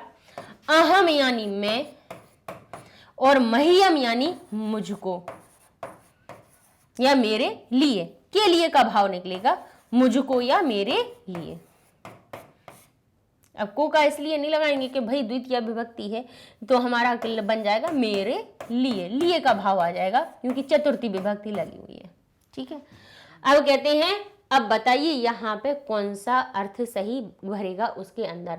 आज मुझको जन्मदिन है, आज मेरा जन्मदिन है, आज मैं जन्मदिन है, आज मेरे लिए जन्मदिन है। बताइए क्या आता है, क्या बोलते हो आप, क्या कहते हो, आज मुझको जन्मदिन है, कहते हो क्या, नहीं कहते हो ना, क्या कहते हो, आज मेरा जन्मदिन है, ऐसा ही बताते हो ना। तो यहाँ पे मेरा को कौन शब्द दर्शा रहा है, षष्ठी विभक्ति वाला एक वचन का मम शब्द दर्शा रहा है। तो उत्तर हमारा जो सही बनेगा वो हो जाएगा ख। आगे लिखा है, अहम मैं आम्र वृक्षम आरोपयामी, मैं आम के वृक्ष को रोपित करूंगा। अब लिखा है अहम यानी मैं आम के पेड़ को रोपूंगा या लगाऊंगा, ठीक है, या आम के पेड़ का रोपण करूंगा, आम के पेड़ को लगाऊंगा, ठीक है। समझ रहे हैं ना कि आप लगाने का भाव कौन सा आ रहा है, रोपने का आ रहा है, इसलिए रोप धातु यहां लगी हुई है, ठीक है। लगाऊंगा, आज आम के पेड़ को लगाऊंगा। अब यहाँ पे क्या आएगा, मैं आम के पेड़ को लगाऊंगा। अब कह रहे हैं वाटिका याम वाटिकाम, वाटिका या वाटिका नाम। अब यहाँ पे वाटिका शब्द कैसा है, आकारांत, तो कैसे रूप बनेंगे इसके, लता जैसे। लता जैसे हैं तो अब इसमें क्या करेंगे, हम इनके अर्थ को ढूंढेंगे कि कौन सी विभक्ति लगी है। वाटिका नाम में षष्ठी विभक्ति बहुवचन की, नाम नाम कहाँ लगता है, षष्ठी विभक्ति बहुवचन में। अर्थ क्या निकलता है, षष्ठी विभक्ति काकी का अर्थ लेकर चलती है, जिसका अर्थ निकलेगा वाटिका, वाटिकाओं की, वाटिकाओं का, वाटिकाओं की या वाटिकाओं के। अब कह रहे हैं वाटिकाओं क्यों कह रहे हो आप, क्योंकि यहाँ पे बहुवचन है, तो वाटिका अब एक नहीं रहेगी, बहुत सारी हो जाएंगी, तो अर्थ निकलेगा वाटिकाओं का, की या के। अब देखते हैं यहाँ पे कौन सा सही बैठता है। कहें वाटिका, यहाँ पे कौन सी है, प्रथमा विभक्ति एक वचन, जैसे लता लता रहती है, बालिका बालिका रहती है, शिक्षिका शिक्षिका रहती, महिला महिला रहती है, प्रथमा विभक्ति एक वचन, तो इसका अर्थ निकल रहा है वाटिका। वाटिका या तो इसका नाम सिर्फ बताने के लिए वाटिका, या फिर इसमें अगर ने का चिन्ह निकालेंगे तो हो जाएगा वाटिका ने। ठीक है, अब देखते हैं कौन सा सही आता है इसमें। वाटिकाम, अब मां हलंत कहाँ आता है, द्वितीय विभक्ति एक वचन, द्वितीय विभक्ति कौन सा चिन्ह लेकर चलती है, को, तो इसका अर्थ निकलेगा वाटिका को। और यहां पे क्या लिखा है, याम, तो अभी हमने बताया था ना कि लता याम, लता, अब एक वचन के रूप पढ़ रहे हैं, सिर्फ द्विवचन बहुवचन में नहीं जा रहे हैं। एक वचन की जरा रूप देखिए, लता के रूप याद रखते हैं, तो लता एक वचन में बनता है प्रथमा विभक्ति में लता, फिर लताम, लतया, लतायई, लतायाह, लतायाह और लतायाम, सबसे अंत में लतायाम। याम कहाँ आता है, सप्तमी विभक्ति एक वचन में। अर्थ क्या निकलेगा, वाटिका, सप्तमी विभक्ति कौन सा अर्थ लेकर चलती है अपने साथ में और पर का, तो हम कहेंगे वाटिका में या पर। तो बताइए अब इसमें सही उत्तर क्या निकलेगा। वाटिका का आम का पेड़ लगाऊंगा, मैं वाटिका ने लगाऊंगा, मैं वाटिका को आम का पेड़ लगाऊंगा, या मैं वाटिका में आम का पेड़ लगाऊंगा। तो बताइए यहाँ पे कौन सा अर्थ सही निकल रहा है, पहला अर्थ, मैं वाटिका में पेड़, आम के पेड़ को लगाऊंगा। तो यहाँ पे उत्तर पहला सही है, सप्तमी विभक्ति वाला सही है, इसलिए उत्तर बना हमारा क। ठीक है, आगे देखते हैं। विद्या, कहते हैं विद्या शोभते, यानी अब यहाँ पे विद्या शब्द पहले देखिए, विद्या पकड़िए, विद्या होता है आकारांत, आकारांत होता है, तृतीय विभक्ति लगी है, इसमें एक वचन का रूप लगा है, तो इसका अर्थ निकल रहा है विद्या के द्वारा, विद्या के द्वारा। शोभते यानी सुशोभित होते हैं, शोभित होते हैं, सुशोभित होते हैं, ठीक है, होते हैं। ठीक है, अब यहां विद्या के द्वारा सुशोभित होते हैं, शोभते। ठीक है, अब कौन होते हैं, अब यहां पे हम विभक्तियां देखेंगे, अर्थ देखेंगे। नरेशु, शु कहां आता है, सप्तमी विभक्ति बहुवचन में, जिसका अर्थ निकलेगा सप्तमी विभक्ति है, बहुवचन है, तो नर क्या हो जाएंगे, बहुत सारे हो जाएंगे, नरों, और सप्तमी विभक्ति क्या चिन्ह बताएगी, में यहाँ पर, नरों में या पर। ठीक है, अब यहाँ पे नरम, द्वितीय विभक्ति एक वचन, द्वितीय एक वचन है तो नर तो अकेला नर रहेगा, या मनुष्य लिख दीजिए, और यहाँ पे द्वितीय विभक्ति कौन सा चिन्ह बताएगी, कहेगी द्वितीय विभक्ति है तो को का अर्थ निकालो। ये कह रही है कि षष्ठी विभक्ति एक वचन है, तो नर शब्द में काकी का अर्थ बताइए, या फिर ये कह रहे हैं नर, यहां जहां प्रथमा विभक्ति एक वचन लगा हुआ है, प्रथमा विभक्ति का एक वचन का रूप, जिसका अर्थ निकल रहा है नर। ठीक है, क्योंकि एक वचन है तो सिर्फ नर निकल रहा है, या नर ने। जब अगर यहाँ पे कोई क्रिया हो रही होगी तब नर ने भी हो सकता है, और नहीं है तो केवल नर, केवल नाम बताने के लिए भी हो जाता है। ठीक है, प्रथमा विभक्ति का प्रयोग। तो अब देखिए यहाँ पे कौन सा हमारा सही होगा, बताइए। नरों में विद्या के द्वारा सुशोभित होते हैं, नरम, नर को विद्या के द्वारा सुशोभित होते हैं, नर का या नर की या नर के विद्या के द्वारा होते हैं, या नर विद्या के द्वारा सुशोभित होते हैं। तो बताइए कौन सा सही है, इसमें कौन सा सही उत्तर है? कह रहे हैं यहाँ पे सिर्फ नाम बताया जा रहा है कि नर जो होते हैं या मनुष्य जो होते हैं विद्या के द्वारा सुशोभित होते हैं। तो यहाँ हमारा ना ही मैं का अर्थ निकलेगा, ना ही को का अर्थ निकलेगा, ना ही काकी के का निकलेगा। तो यहाँ जो उत्तर बनेगा वो हमारा हो जाएगा क। ठीक है, अब लिखा हुआ है हमारा प्रश्न, अहम यानी मैं निमंत्रण पत्रम दास्यामि, निमंत्रण पत्र दूंगा। ठीक है, अहम का अर्थ क्या हुआ? मैं। अब निमंत्रण पत्रम, निमंत्रण पत्र में क्या लगी है? द्वितीय विभक्ति। तो हम को का अर्थ निकालेंगे, हम इसका अर्थ निकालेंगे निमंत्रण पत्र को। ठीक है, दास्यामि यानी दूंगा। अब यहां पे क्या अर्थ निकल रहा है कि मैं निमंत्रण पत्र को दूंगा। अब यहाँ पे अब हम इनके अर्थ ढूंढ लेते हैं कि इनके अर्थ क्या निकल रहे हैं। ये तुम के रूप हैं। अब तुमको, तुम्हारे लिए या तुमसे या तुम के द्वारा क्या आना है, इनका अर्थ हम ढूंढ लेते हैं। तो यहाँ तब का अर्थ है हमारा तुम्हारा, क्योंकि षष्ठी विभक्ति लगी है तो इसका अर्थ निकल रहा है तुम्हारा। मैं तुम्हारा निमंत्रण पत्र को दूंगा, सही है क्या? नहीं, तो पहले से ही कट कर दो, छोड़ो। त्वया, अब आते हैं त्वया पर। त्वया शब्द हमारा कहाँ आता है? बोले तृतीया विभक्ति में। तृतीया विभक्ति में आता है तो आता है तुम्हारे द्वारा या तुमसे, तुमसे या के द्वारा। ठीक है, तुम के द्वारा, तुम्हारे द्वारा। अच्छा, तो यहाँ पे त्वया शब्द में तृतीया विभक्ति लग रही है। फिर कहते हैं त्वाम यानी तुमको, और यहां आ रहा है तुभ्यम यानी तुम्हारे लिए।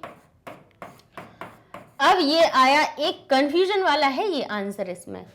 अब यहां पर आप कहेंगे के द्वारा अर्थ नहीं सही आ रहा है कि मैं तुमसे या मैं तुम के द्वारा निमंत्रण पत्र को दूंगा, तो ये तो हमारा सही नहीं है। अब कह रहे हैं मैं तुमको निमंत्रण पत्र दूंगा या मैं तुम्हारे लिए निमंत्रण पत्र दूंगा। अब आप कहेंगे कि के लिए का तो अर्थ कुछ निकल नहीं रहा है। यहाँ पे उत्तर तो आना चाहिए कि मैं तुमको निमंत्रण पत्र को दूंगा, मैं तुमको निमंत्रण पत्र दूंगा। अब यहाँ पे को हम लगा भी सकते हैं और नहीं भी लगा सकते हैं। क्यों नहीं लगा सकते हैं? क्योंकि निमंत्रण पत्र जो शब्द है क्या लिखा है? पत्रम।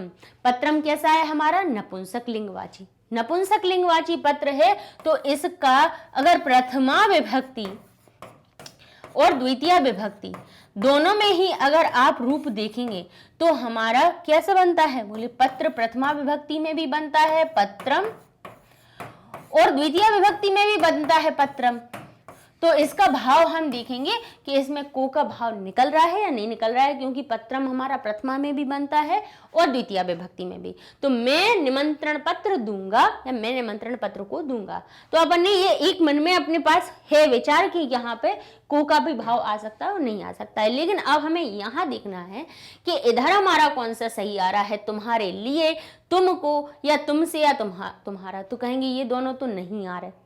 अब यहाँ पे देने की बात आ रही है तो हम क्या कहते हैं कि मैं तुम्हें पत्र दूंगा, मैं तुम्हें कोई अपने पैसे दूंगा, वस्त्र दूंगा। तो एक सूत्र होता है, चतुर्थी विभक्ति का एक सूत्र होता है, कहते हैं दानार्थी चतुर्थी। क्या कहा जाता है? दानार्थी चतुर्थी। ध्यान रखिएगा ये, फिर अभी हम जब आपको आपकी वो आने उपपद विभक्तियों वाले बहुविकल्पीय प्रश्न, उनमें भी ये चीज हम आपको बताएंगे। ठीक है, अब यहाँ एक सूत्र याद रख लीजिए हमेशा के लिए कि दानार्थे चतुर्थी। और कैसा दान, यानी दान के अर्थ में चतुर्थी विभक्ति लगाते हैं। जिसको दिया जाए दान वो बन जाता है संप्रदान और संप्रदाने चतुर्थी, यानी जिसको दान दिया जाता है उसको चतुर्थी विभक्ति लगाई जाती है। उसमें को का भाव निकलते हुए भी हमें दान देने वाली यानी देने की क्रिया हो, प्रदान करने की क्रिया हो, दा धातु हो, प्रच्छ धातु हो, यानी यच्छ, सॉरी प्रच्छ नहीं, पूछना नहीं, यच्छ यानी देने की धातु हो, तो वहां पर हमें चतुर्थी विभक्ति लगानी पड़ती है। किसी को भी दिया जा रहा हो दान, वहां बना देना संप्रदान और संप्रदाने चतुर्थी। तो यहाँ पर हमारा जो रूप बनेगा, क्योंकि यहाँ पे दा धातु कह रही है बोल बोलकर कि दानार्थे चतुर्थी, किसको दिया जा रहा है? अब निमंत्रण पत्र एक तरह का अच्छा, और कैसा दान? वो ऐसा दान जो दे दिया जाए, उसको वापस ना लिया जाए।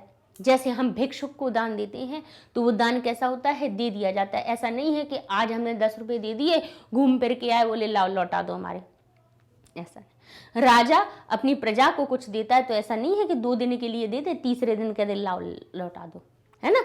तो ऐसा दान, अब निमंत्रण पत्र दे रहा है तो मैं तुमको निमंत्रण पत्र दूंगा, ठीक है। तो अब ऐसा नहीं है कि एक दिन हमने दिया और कह दिया बस देख लिया, लाओ दे दो हमारा निमंत्रण पत्र, ऐसा हम मांगते हैं क्या किसी से? नहीं। तो यहाँ पर ऐसा दान जहाँ जिसको लौटा के लिए ना लिया जाए, और जिसको दिया जा रहा हो दान उसमें लगा देना, उसको बना देना संप्रदान। तो यहाँ पर कौन सा बनेगा? त्वाम बनेगा या तुभ्यम बनेगा? द्वितीय विभक्ति या चतुर्थी विभक्ति? दानार्थे चतुर्थी कह रही है कि तुम्हें दिया जा रहा है दान, तो तुम्हें क्या, तुम में को का भाव निकलते, मैं तुमको निमंत्रण पत्र दूंगा। अगर अर्थ के हिसाब से देखें तो आप कहेंगे तुमको सही लग रहा है, इसमें तो के लिए नहीं आ रहा है, लेकिन भाई सूत्र कह रहा है तो अब हम क्या कर सकते हैं? महर्षि पाणिनि जी ने लिख दिया है सूत्र, तो अब हमें उसी के हिसाब से चलना पड़ेगा कि भाई जिसको दिया जा रहा है दान उसमें लगा देना है संप्रदान। तो हमारा सही उत्तर बना तुभ्यम। क्या बनेगा? तुभ्यम, ठीक है। यानी देने की आपकी यहाँ पे दा धातु दिखे, यच्छ धातु दिखे, तो यहाँ पे संप्रदान वाली चतुर्थी विभक्ति लगा दीजिएगा। आगे लिखा है प्रकाशेन अंधकारः नश्यति। नश्यति कहते हैं प्रकाशेन, प्रकाश के द्वारा, प्रकाशेन प्रकाश के द्वारा, अंधकार यानी अंधेरा, नश्यति यानी नष्ट होता है, ठीक है। अब बताइए, यहां पे लिखा है भानु। अब भानु शब्द में विभक्ति ढूंढिए। भानु में लगी है द्वितीय विभक्ति, इसका अर्थ हुआ सूर्य को, ठीक है। भानवे सूर्य के लिए, चतुर्थी विभक्ति।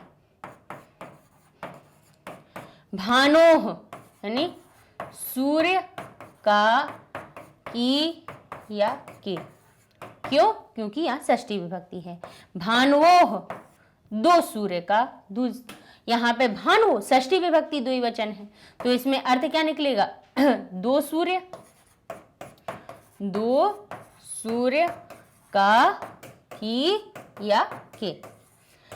अब बताइए यहाँ पे अर्थ क्या निकल रहा है? प्रकाश के द्वारा अंधकार नष्ट होता है। सूर्य को प्रकाश के द्वारा नष्ट होता है?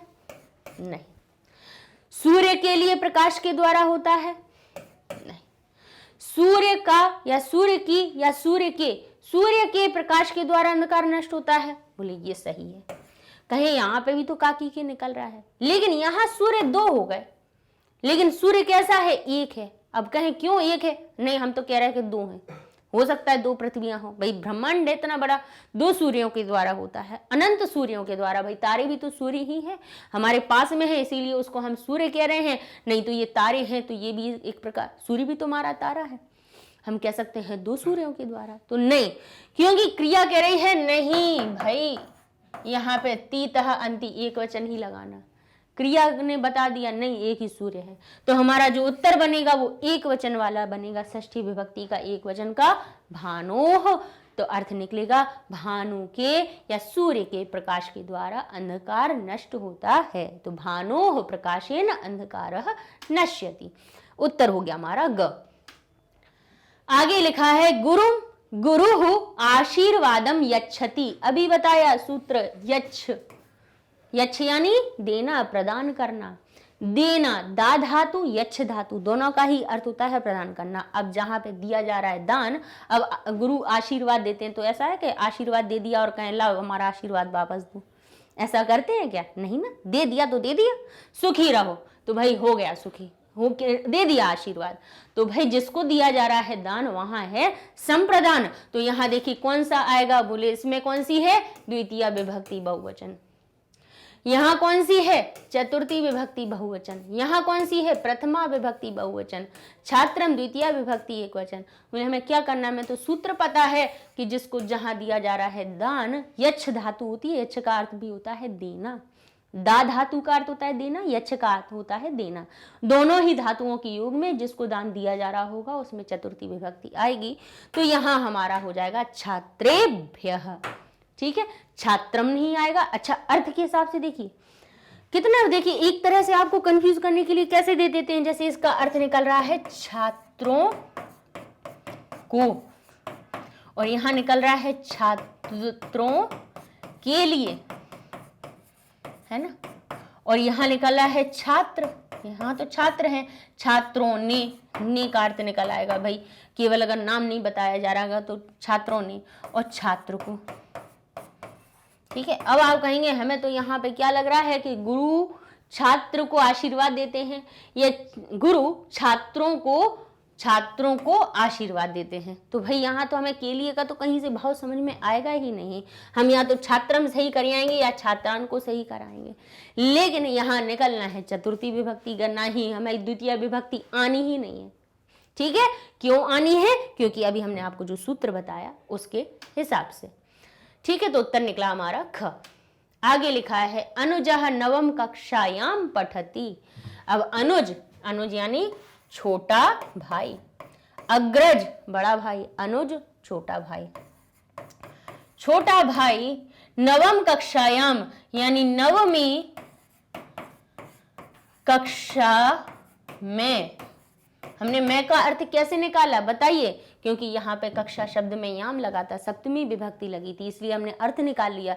अगर शब्द रूपों को ढंग से याद कर लिया तो एक एक शब्द का अर्थ आप सही निकालेंगे और एक एक उत्तर आपका सही बनेगा।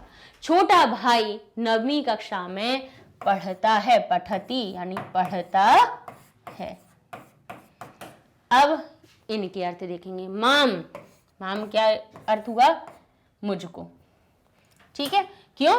द्वितीय विभक्ति लगी है तो अर्थ निकला इसमें मुझको छोटा भाई नवमी कक्षा में पढ़ता है। मम मेरा। मत कहाँ आता है? बोले पंचमी विभक्ति में। मुझसे अलग होने वाला, मुझसे छोटा भाई अलग होने वाला कक्षा में पढ़ता है। महियम चतुर्थी विभक्ति, तो कहेंगे मेरे लिए। क्या कहेंगे? मेरे लिए। तो बताइए क्या निकलेगा इसमें हमारा? मुझको, मेरा, मुझसे या मेरे लिए? तो हम कहेंगे मेरा छोटा, मुझको छोटा भाई नहीं कहेंगे, मुझसे नहीं कहेंगे, मेरे लिए नहीं कहेंगे। हम जो कहेंगे वो बोलेंगे, हम लिखेंगे मेरा छोटा भाई नवमी कक्षा में पढ़ता है। तो यहाँ पे ये षष्ठी विभक्ति वाला हम मम शब्द का रूप इसमें सही करेंगे। तो उत्तर बन जाएगा हमारा ख। ठीक है, आगे देखते हैं। आज्ञा ही अविचारणीय। कहते हैं आज्ञा निश्चय ही विचार योग्य होती है। अविचारणीय यानी क्या? कैसी? विचार करना, यानी किसी ने आज्ञा दी तो आप विचार कर रहे हो कि हम ऐसा करें या नहीं करें। लेकिन किसी किसी की आज्ञा ऐसी होती है जिनकी आज्ञा अविचारणीय होती है, यानी उन पर हम विचार नहीं करते हैं, उन्हें बिना विचार किए उस चीज को पूरा कर लेना चाहिए। जैसे किसकी? अपने माता पिता की और गुरु की। ठीक है, भले ही और सबकी छोड़ देना, और सब कोई अगर आपको कुछ आज्ञा दे तो उसको आप 1 मिनट के लिए रुक जाना, 1 मिनट के लिए थम के थोड़ा सोच लेना कि हम ऐसा करें या नहीं करें। बाहर का कोई कहे तो कोई आज्ञा दे, अरे ऐसा करके आओ, तो उसको 2 मिनट के लिए सोच लेना। लेकिन माता पिता और गुरु की जो आज्ञा होती है वो अविचारणीय होती है, यानी विचार करने योग्य नहीं होती, उसमें विचार नहीं करना चाहिए, नहीं करना चाहिए। तो कहते हैं आज्ञा निश्चय ही अविचारणीय होती है। किनकी? गुरु भी ही, गुरुणाम, गुरुभ्य या गुरु। अब इनमें हमें देखना है कि इनमें विभक्तियां कौन सी लगी हैं। तो गुरु भी ही तृतीया विभक्ति, गुरुणाम षष्ठी विभक्ति, गुरुभ्य, अभ्य शब्द कहाँ आता है? चतुर्थी या पंचमी में, तो चतुर्थी या पंचमी के बहुवचन में। गुरुवः, अब बताइए कहाँ आता है? बोलिए ये प्रथमा विभक्ति का बहुवचन का रूप होता है गुरुवः। ठीक है, तो अब कहेंगे यहाँ पे अब विभक्ति से हम अर्थ लगा लेंगे कि गुरुओं के द्वारा, गुरुओं के लिए या गुरु।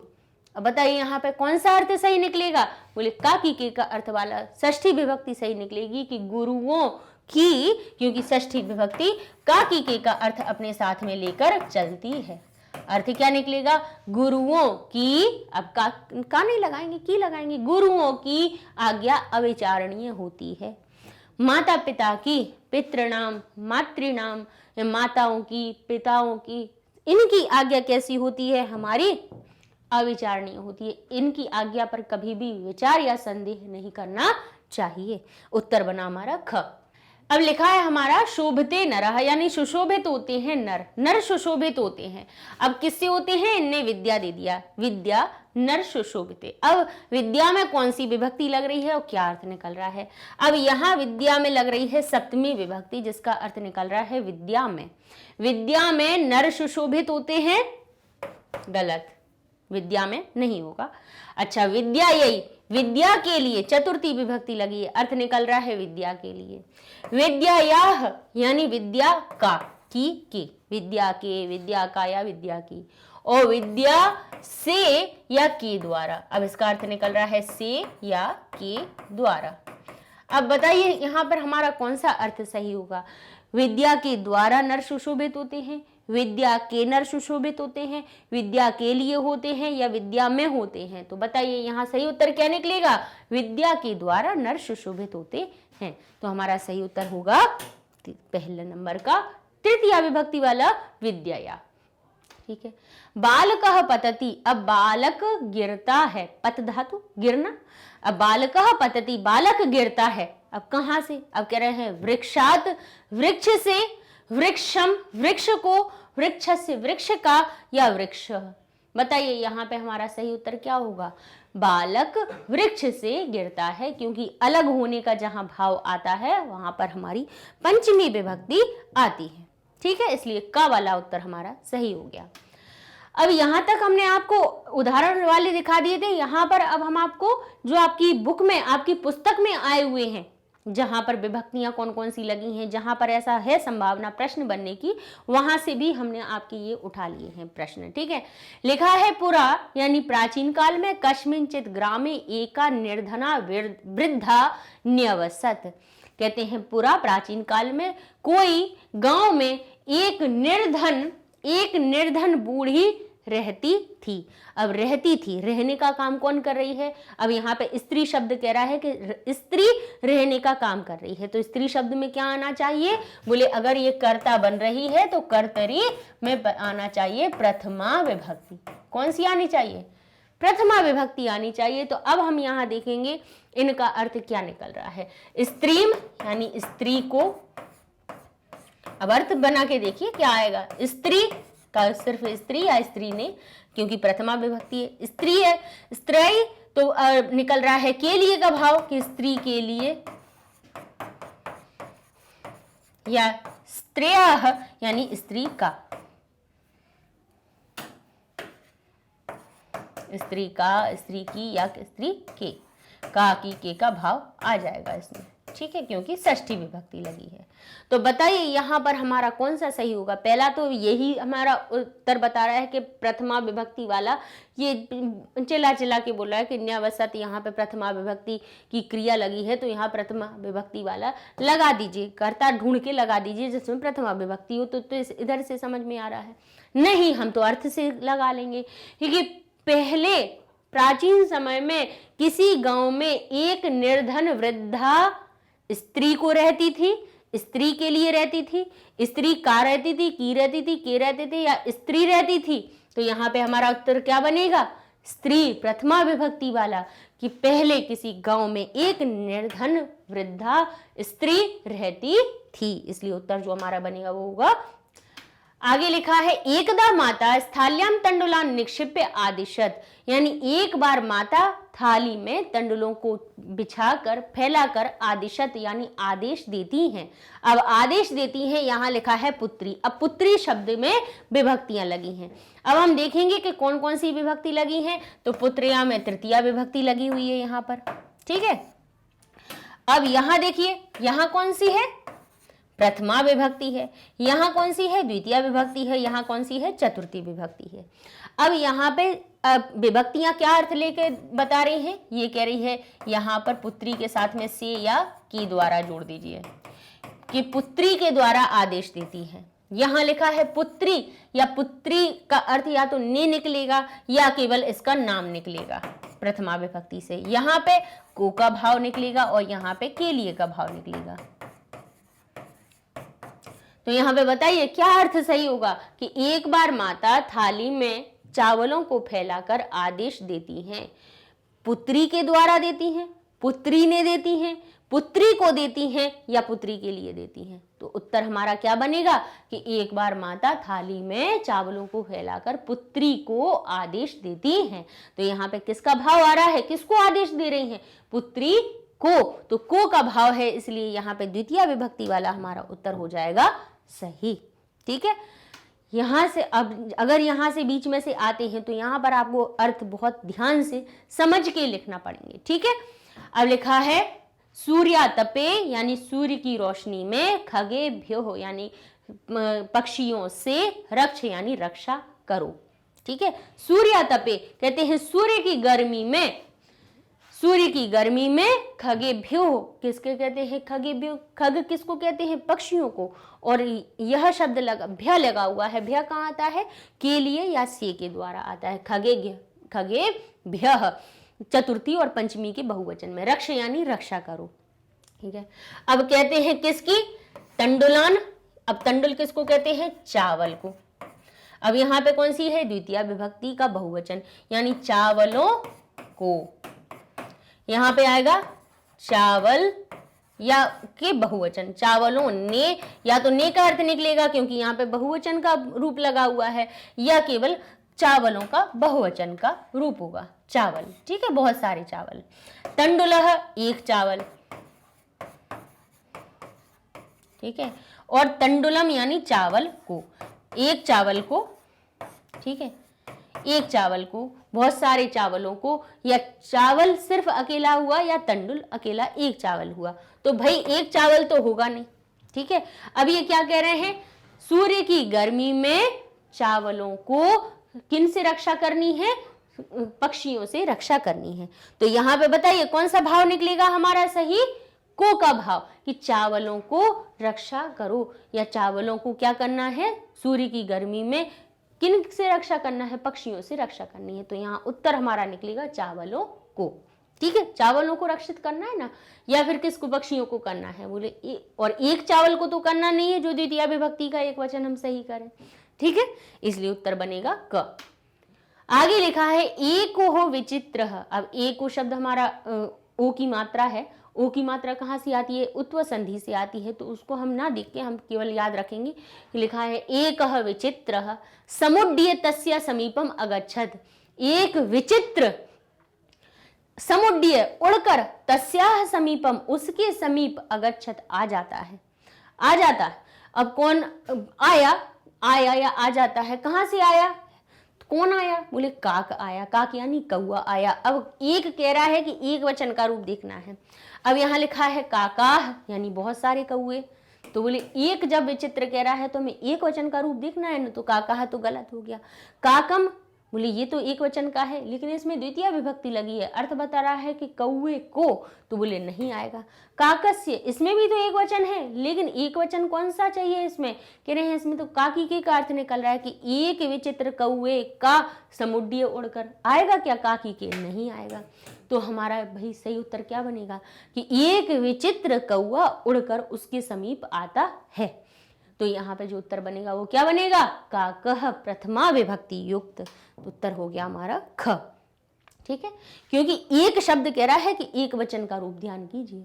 ठीक है, उड़कर आता है, आ कौन रहा है, आने की क्रिया, ये भी तो कह रहा है कि एक वचन वाला काक को ढूंढ लो जिसमें प्रथमा विभक्ति एक वचन हो। भाई क्रिया के हिसाब से हम जब कर्ता ढूंढते हैं तो कर्ता में तो प्रथमा विभक्ति होनी ही चाहिए। तो इस तरह से ये हमारा सही उत्तर हुआ। अब वो कह रहे हैं अहम में तंडुल मूल्यम दास्यामी, मैं तंडुल मूल्य दूंगा, मैं चावलों का मूल्य दूंगा।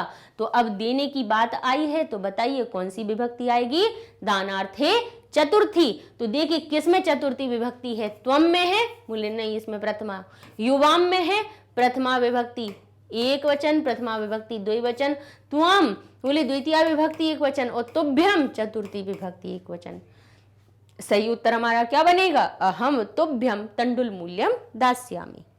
ठीक है, घ इसका सही उत्तर बना। आगे लिखा है वद यानी बोलो, स्वर्ण स्थाल्याम भोजनम करिष्यसि, सोने की थाली में भोजन करोगी। बोलो बोलो सोने की थाली में भोजन करोगी। अब यहां पे आएगा तब, तब यानी तुम्हारा या तुम्हारी, क्योंकि षष्ठी विभक्ति है, तुम्हारा या तुम्हारी का अर्थ निकला।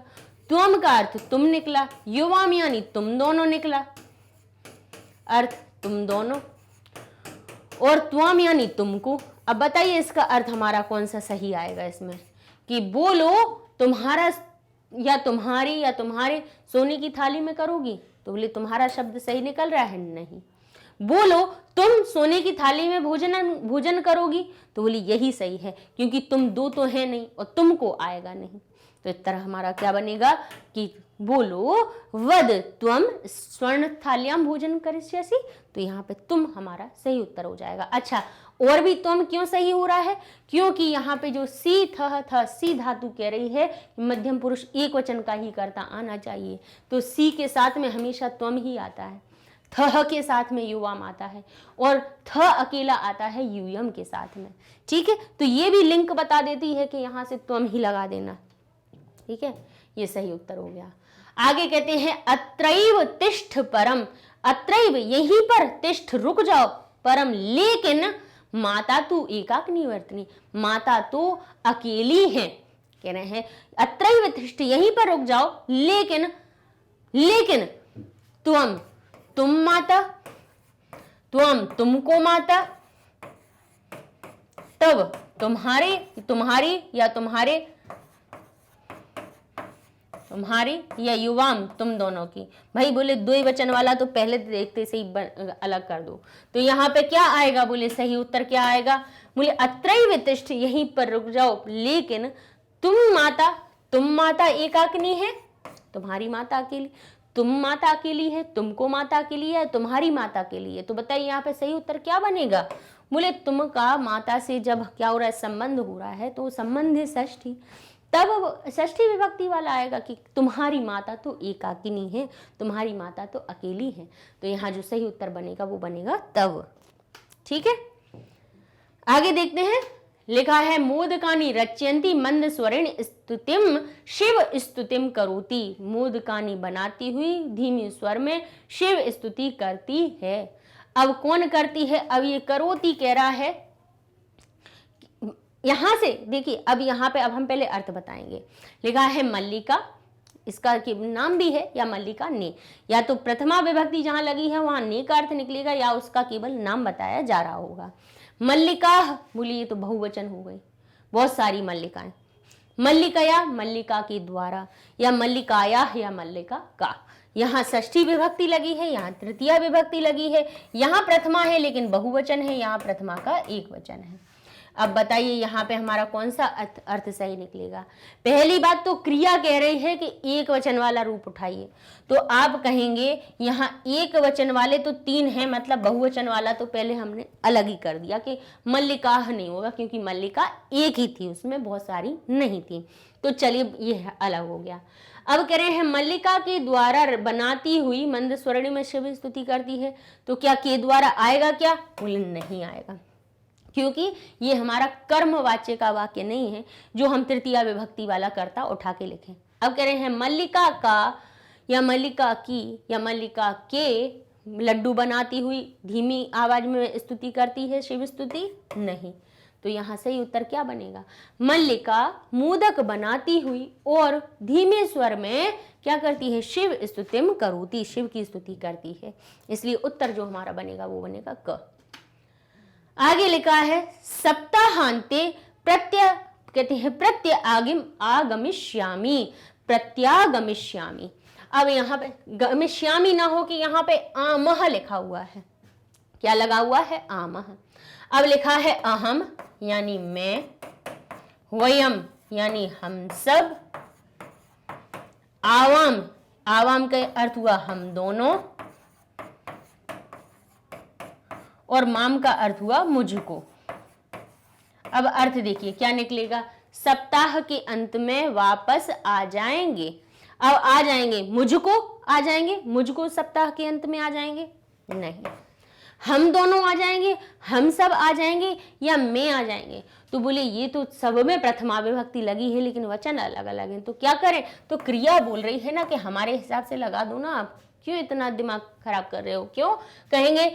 जब उत्तम पुरुष की क्रियाओं को देखो, उत्तम पुरुष की क्रियाओं के पास हम जब जाते हैं तो वहां पर एक वचन में, उत्तम पुरुष की एक वचन में जो क्रिया बनती है उसमें क्या लगाया जाता है? आमी। द्विवचन में लगाया जाता है आवह, और बहुवचन में लगाया जाता है आमह। तो देख लीजिए यहाँ पे आमी लगा है, आवह लगा है, या आमह लगा है। क्रिया के अंत में, क्रिया के अंत में लगा है आमह। तो यहाँ पे अहम है एक वचन, वयम है बहुवचन, और आवाम है द्विवचन। तो जब वो चिल्ला चिल्ला के चीख चीख के कह रही है कि बहुवचन वाला लगा दो, तो यहाँ पे हम वयम लगाएंगे ना। अहम आगमिष्यामि, हमारा आवाम आगमिष्यावह, और हमारा जब बहुवचन का कर्ता वयम हो जाएगा तो उसमें आएगा हमारा प्रति आगमिष्यामः। तो हमारा सही उत्तर बनेगा वयम। ठीक है, क्रिया के अनुसार कर्ता लगा देंगे, हम इतनी विभक्तियां सोचने की जरूरत ही नहीं है। अधुना दुग्ध दोहनम विहाय केवलम, अधुना यानी अब, दुग्ध दोहन को छोड़कर केवल सेवाम एवं करिष्यामा, सेवा ही करेंगे। अब दूध दोहन को छोड़ के, दूध के दोहन को छोड़ करके, विहाय यानी छोड़ करके, केवल अब नंदिन्याः यानी नंदिनी की, नंदिनीम नंदिनी को, नंदिन्यै नंदिनी के लिए, या नंदिनी। अब बताइए यहाँ पे क्या अर्थ सही निकलेगा? अब दुग्ध दोहन को छोड़कर केवल नंदिनी की सेवा ही करेंगे। तो यहाँ पे जब काकी के का अर्थ निकल रहा है तो उत्तर हो जाएगा हमारा क। ठीक है, आगे लिखा है कथमपि नेच्छामि, कथमपि किसी बिल्कुल भी नहीं, नहीं इच्छामि नहीं इच्छा है, आभूषण विहीन कर तुम, आभूषण विहीन करना, मैं आभूषण विहीन करने की मेरी बिल्कुल भी इच्छा नहीं है। अब किसको? यूयम, तुम सब। यूयम कहाँ आता है? बोले तुम, प्रथमा विभक्ति में तो आता है लेकिन बहुवचन का रूप, यानी तुम सबको, तुम सबको आभूषण विहीन करने की बात हो रही थी। युवम तुम दोनों की हो रही थी, त्वम तुमको हो रही थी, तब यानी तुम्हारी हो रही थी। तो यहाँ पे हमारा सही उत्तर क्या निकलेगा? बोले त्वम, बोले तुमको। तो यहाँ पे जब को का भाव निकल रहा है तो यहाँ पे उत्तर हमारा को विभक्ति के साथ वाले द्वितीय विभक्ति का त्वम हो जाएगा सही। ठीक है, सिर्फ शब्द रूपों का के अर्थों का खेल है, अर्थ पता है तो हमें सब हमारे सही उत्तर होने वाले हैं। सर्वथा अनुचितम एव कृतम, सर्वथा बिल्कुल ही अनुचितम एव कृतम, बिल्कुल ही अनुचित हमने अनुचित ही किया। अब यहाँ पे देखेंगे वयम हम सब ने, आवाम हम दोनों ने, अहम मैंने, और अस्मा भी हम दोनों के द्वारा। तो यहाँ पे जो हमारा उत्तर आएगा वो क्या बनेगा? बोले अस्मा भी बनेगा, हम दोनों के द्वारा बिल्कुल अनुचित किया गया। अब आप कहेंगे क्यों अस्मा भी आया, हम दोनों? क्योंकि वहां पे हमारा अर्थ क्या आ रहा था कि हम दोनों के द्वारा सर्वथा अनुचित किया। जब के द्वारा का भाव आ रहा है तो तृतीया विभक्ति वाला अस्मा भी सही होगा ना हमारा। ठीक है ना। स्वयं न खादंती, स्वयं नहीं खाते हैं फलानी, फलों को। कौन? वृक्षाः, वृक्ष, वृक्षई या वृक्षे। वृक्ष में स्वयं नहीं, फल को स्वयं नहीं खाते हैं वृक्ष में। वृक्षई वृक्ष के द्वारा स्वयं फल नहीं खाते हैं, वृक्ष नहीं खाते हैं, या वृक्षाः। तो यहाँ पे खादंती शब्द कहते हैं स्वयं ना खादंती, स्वयं नहीं खाते हैं फल को। कौन नहीं खाते हैं? वृक्ष। अब खादंती शब्द कह रहा है कि जब खाने की क्रिया जब बहुवचन की है तो वृक्ष एक वचन का क्यों आएगा? यहाँ पे बहुवचन का आएगा, है ना, क्योंकि भाई खाने की क्रिया कह रहे हैं खादती, अब वृक्ष अकेला, स्वयं न खादती फलानी वृक्षा, वृक्ष, वृक्ष स्वयं के फल नहीं खाता है और वृक्ष स्वयं के फल नहीं खाते हैं। तो जब खाने की क्रिया सभी वृक्षों के लिए तो लागू हो रही है तो बहुवचन की क्रिया है तो कर्ता भी हमारा बहुवचन वाला वृक्षा सही हो गया। ठीक है, आगे लिखा है गुणेष्वेव ही कर्तव्य प्रयत्न सदा, गुणों के लिए ही कर्तव्य करते हैं प्रयत्न, प्रयत्न करना चाहिए, प्रयत्न करते रहना चाहिए हमेशा। किसको? पुरुषाह, पुरुष। अब पुरुष ने का भाव आ रहा है, पुरुष ही, पुरुषों के द्वारा। अकेला पुरुष आ गया, पुरुष ने या पुरुषम, पुरुष को। तो कहते हैं बताइए यहाँ पे क्या आएगा हमारा कि गुणस्वेव ही कर्तव्य प्रयत्न पुरुष पुरुषै सदा, पुरुषों के द्वारा हमेशा कर्तव्य यानी करते रहना चाहिए प्रयत्न, हमेशा प्रयत्न करते रहना चाहिए गुणों में ही। तो यहाँ उत्तर बनेगा तृतीया विभक्ति का। ये शाम सह विप्रयोग, ये शाम जिनका सह यानी साथ विप्रयोग हुआ है, जिनके साथ वियोग हुआ है। अब यहां पे एक हमारा सूत्र है सहार्थे तृतीया, मतलब इतना ज्यादा कुछ ध्यान करने की जरूरत ही नहीं है, ये छोटे छोटे से सूत्र याद हो जाए। सहार्थे तृतीया, जहां साथ का अर्थ आ रहा हो वहां तृतीया विभक्ति वाला रूप लगाइएगा। तो यहाँ पे सह या साथ या साकम सार्धम लिखा हुआ हो तो उनके योग में आपको तृतीया विभक्ति का रूप लगाना है। तो मरालाह प्रथमा विभक्ति, मरालह प्रथमा विभक्ति, मरालम द्वितीया विभक्ति, मरालय तृतीया विभक्ति। बस एक सूत्र याद कर लीजिए, सहार्थे तृतीया, आपका उत्तर हो जाएगा सही। ठीक है, जैसे दानार्थी चतुर्थी, तो चतुर्थी विभक्ति लगाई, फटाफट हो गया सही। ठीक है, आगे लिखा है आस्वाद्य तोया यानी स्वादिष्ट जल वाली, प्रवहंती बहती हैं। कौन बहती हैं? समुद्रम आसाद्य भवंती अपेय, समुद्र में जाकर अपेय हो जाती हैं। तो कौन बहती है? बोले नदी, एक नदी बहती है, नदी नाम नदी का बहती है, नद्यः नदियां बहती हैं, या नद्यो नदी का बहती है। तो यहाँ पे क्या आएगा? बोले नदियां। तो यहाँ पे नदी शब्द का बहुवचन का रूप लगा देंगे, क्योंकि प्रवहंती बहने की क्रिया कौन कर रही है? नदियां कर रही हैं। नदियां कौन हो गई? कर्ता हो गई, काम को करने वाली हो गई। कर्तरी प्रथमा, तो प्रथमा विभक्ति कहेंगे दो में तो है, लेकिन प्रवहंती कह रहा है कि यहाँ पे ती तह अंति बहुवचन का रूप आएगा। तो बोले एक प्रथमा विभक्ति का एक वचन ना आके बहुवचन वाला रूप आएगा यहाँ पे नद्य। ठीक है, तो यहाँ उत्तर हमारा ग सही हो गया। निनादय, नवीनामय वाणी, निनादय यानी बजाओ, नवीनामय, नवीनामय यानी नई, अये अये वाणी, हे सरस्वती, नवीन नवीन बजाओ। क्या बजाओ? वीणा, वीणा, वीणाम वीणा को, वीणा का या वीणा के द्वारा। तो यहाँ पे उत्तर हमारा क्या बनेगा कि नई वीणा को बजाओ। तो को का अर्थ है, तो यहाँ पे हमारी द्वितीय विभक्ति सही हो जाएगी। तो वीणा मह तो होगा ही नहीं। वीणाम शब्द कैसा है? वीणा शब्द आकारांत है, तो वहाँ पे हमारी मह माँ के साथ में हलंत तो आएगा ही नहीं, विसर्ग आएगा ही नहीं, तो वो तो हमारा गलत है ही। साथ में इन तीनों में क्या रहती है? यहाँ पे द्वितीय विभक्ति हो गई, यहाँ षष्ठी हो गई, यहाँ तृतीया हो गई। यहाँ के द्वारा का अर्थ आ रहा है, यहाँ को, यहाँ काकी के का अर्थ आ रहा है, यहाँ पे को का अर्थ आ रहा है। तो यहाँ पे जो सही उत्तर बनेगा वो क्या कह रहे हैं? निनाद यानी बजाओ। अये वाणी, हे सरस्वती, नवीनाम नई वीणा को बजाओ। तो जहां पे को का अर्थ आ रहा है, इसलिए यहाँ पे उत्तर हुआ हमारा ख।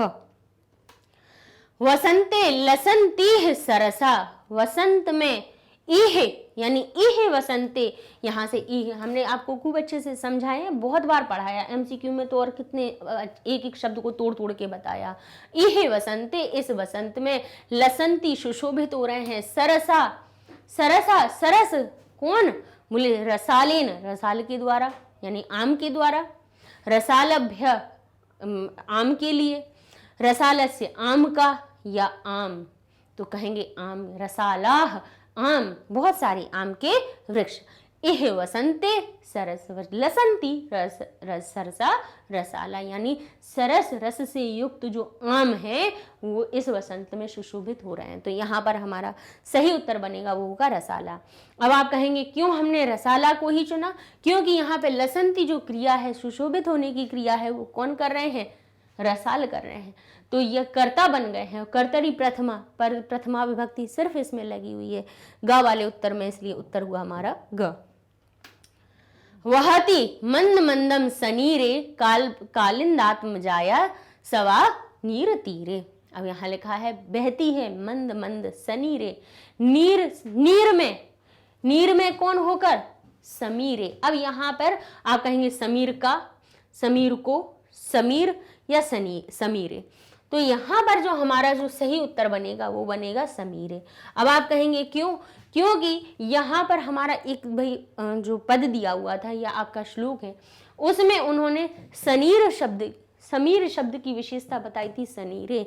जैसे यहाँ पर रसाला शब्द की विशेषता देखिए सरस बनी हुई है, तो सरस शब्द में भी बहुवचन का रूप बना हुआ है, तो समान विभक्ति रसाला से मिल गई। ऐसे ही सनीर शब्द में भी हमारी कौन सी लगी है?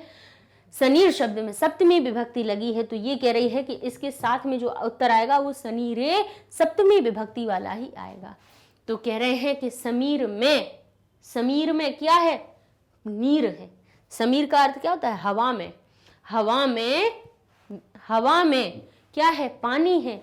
उसके साथ में बहती है मंद मंद समीर। उसके साथ में समीर हमारी मंद मंद बहती है। ठीक है, इस प्रकार से ये हमारा उत्तर हो गया घ।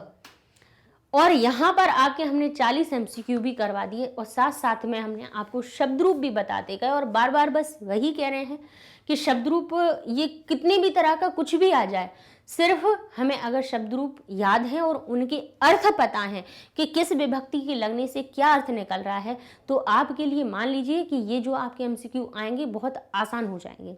इसीलिए बार बार कहते हैं कि हम इन चीज़ों पे ये मत ढूंढिए यहाँ से विकल्प याद कर लें, वहाँ से कर लें।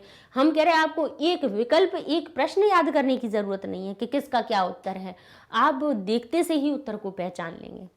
तो इसीलिए शब्द रूपों को ज़रूर याद कीजिए। आगे हम धातु रूप का भी MCQ का वीडियो बनाएंगे। उसके लिए जो धातुओं का आपका सिलेबस में बताई है कि जो जो धातुएं आनी हैं उनको, नहीं तो सिलेबस वाले वीडियो पे चले जाइए, उसमें भी हमने बता दिया कौन कौन सी धातुएं आएंगी। लिख लीजिए, उन धातुओं को एक बार पढ़ लीजिए, उनके रूप याद रख लीजिए कि इनका अर्थ क्या निकलता है। आगे वाली वीडियो में जब हम उसके MCQ करवाएंगे तो आपको जब धातु रूप याद होंगे तो फटाफट से ऐसे चुटकियों में आप सॉल्व कर देंगे। ठीक है, और ये सारे वीडियोस आपको हमारी वेबसाइट पे भी मिल जाएंगे। magnetbrains.com पे जाइए, वेबसाइट आ जाएगी, यहाँ पे क्लास सिलेक्ट करेंगे, क्लासेस देखने लगेंगी। टर्म 1 एग्जाम के भी अलग से अपना एक छोटा सा वो बन चुका है बॉक्स, वहाँ पर जाएंगे, MCQs दिखने लगेंगे। 9th MCQ की सीरीज में जाएंगे तो यहाँ पे सब आपको पहले सारे सब्जेक्ट दिखेंगे। संस्कृत पे जाएंगे तो संस्कृत के MCQ मिल जाएंगे आपको। बिल्कुल आसानी है, आराम से पढ़ते रहिए, कोई दिक्कत नहीं है। एक एक टॉपिक सामने लिखा हुआ है, क्लिक करेंगे आपको वही चीज़ आसानी से मिल जाएगी। और सबसे बड़ी बात ये भी पता चल जाएगी कि हो सकता है किसी बच्चे को नहीं पता हो कि कौन कौन से MCQ बन चुके हैं, तो वेबसाइट पे जाके सर्च कर लीजिए, पता चल जाएगा कि ये हमारी चीज़ें हो चुकी हैं। तो पढ़ते रहिए मैग्नेट ब्रेन्स के साथ में, और हमारे चैनल को भी लाइक कीजिए, शेयर कीजिए, सब्सक्राइब कीजिए। मिलते हैं नेक्स्ट वीडियो में नए एक अपने टॉपिक के साथ में, तब तक के लिए धन्यवाद।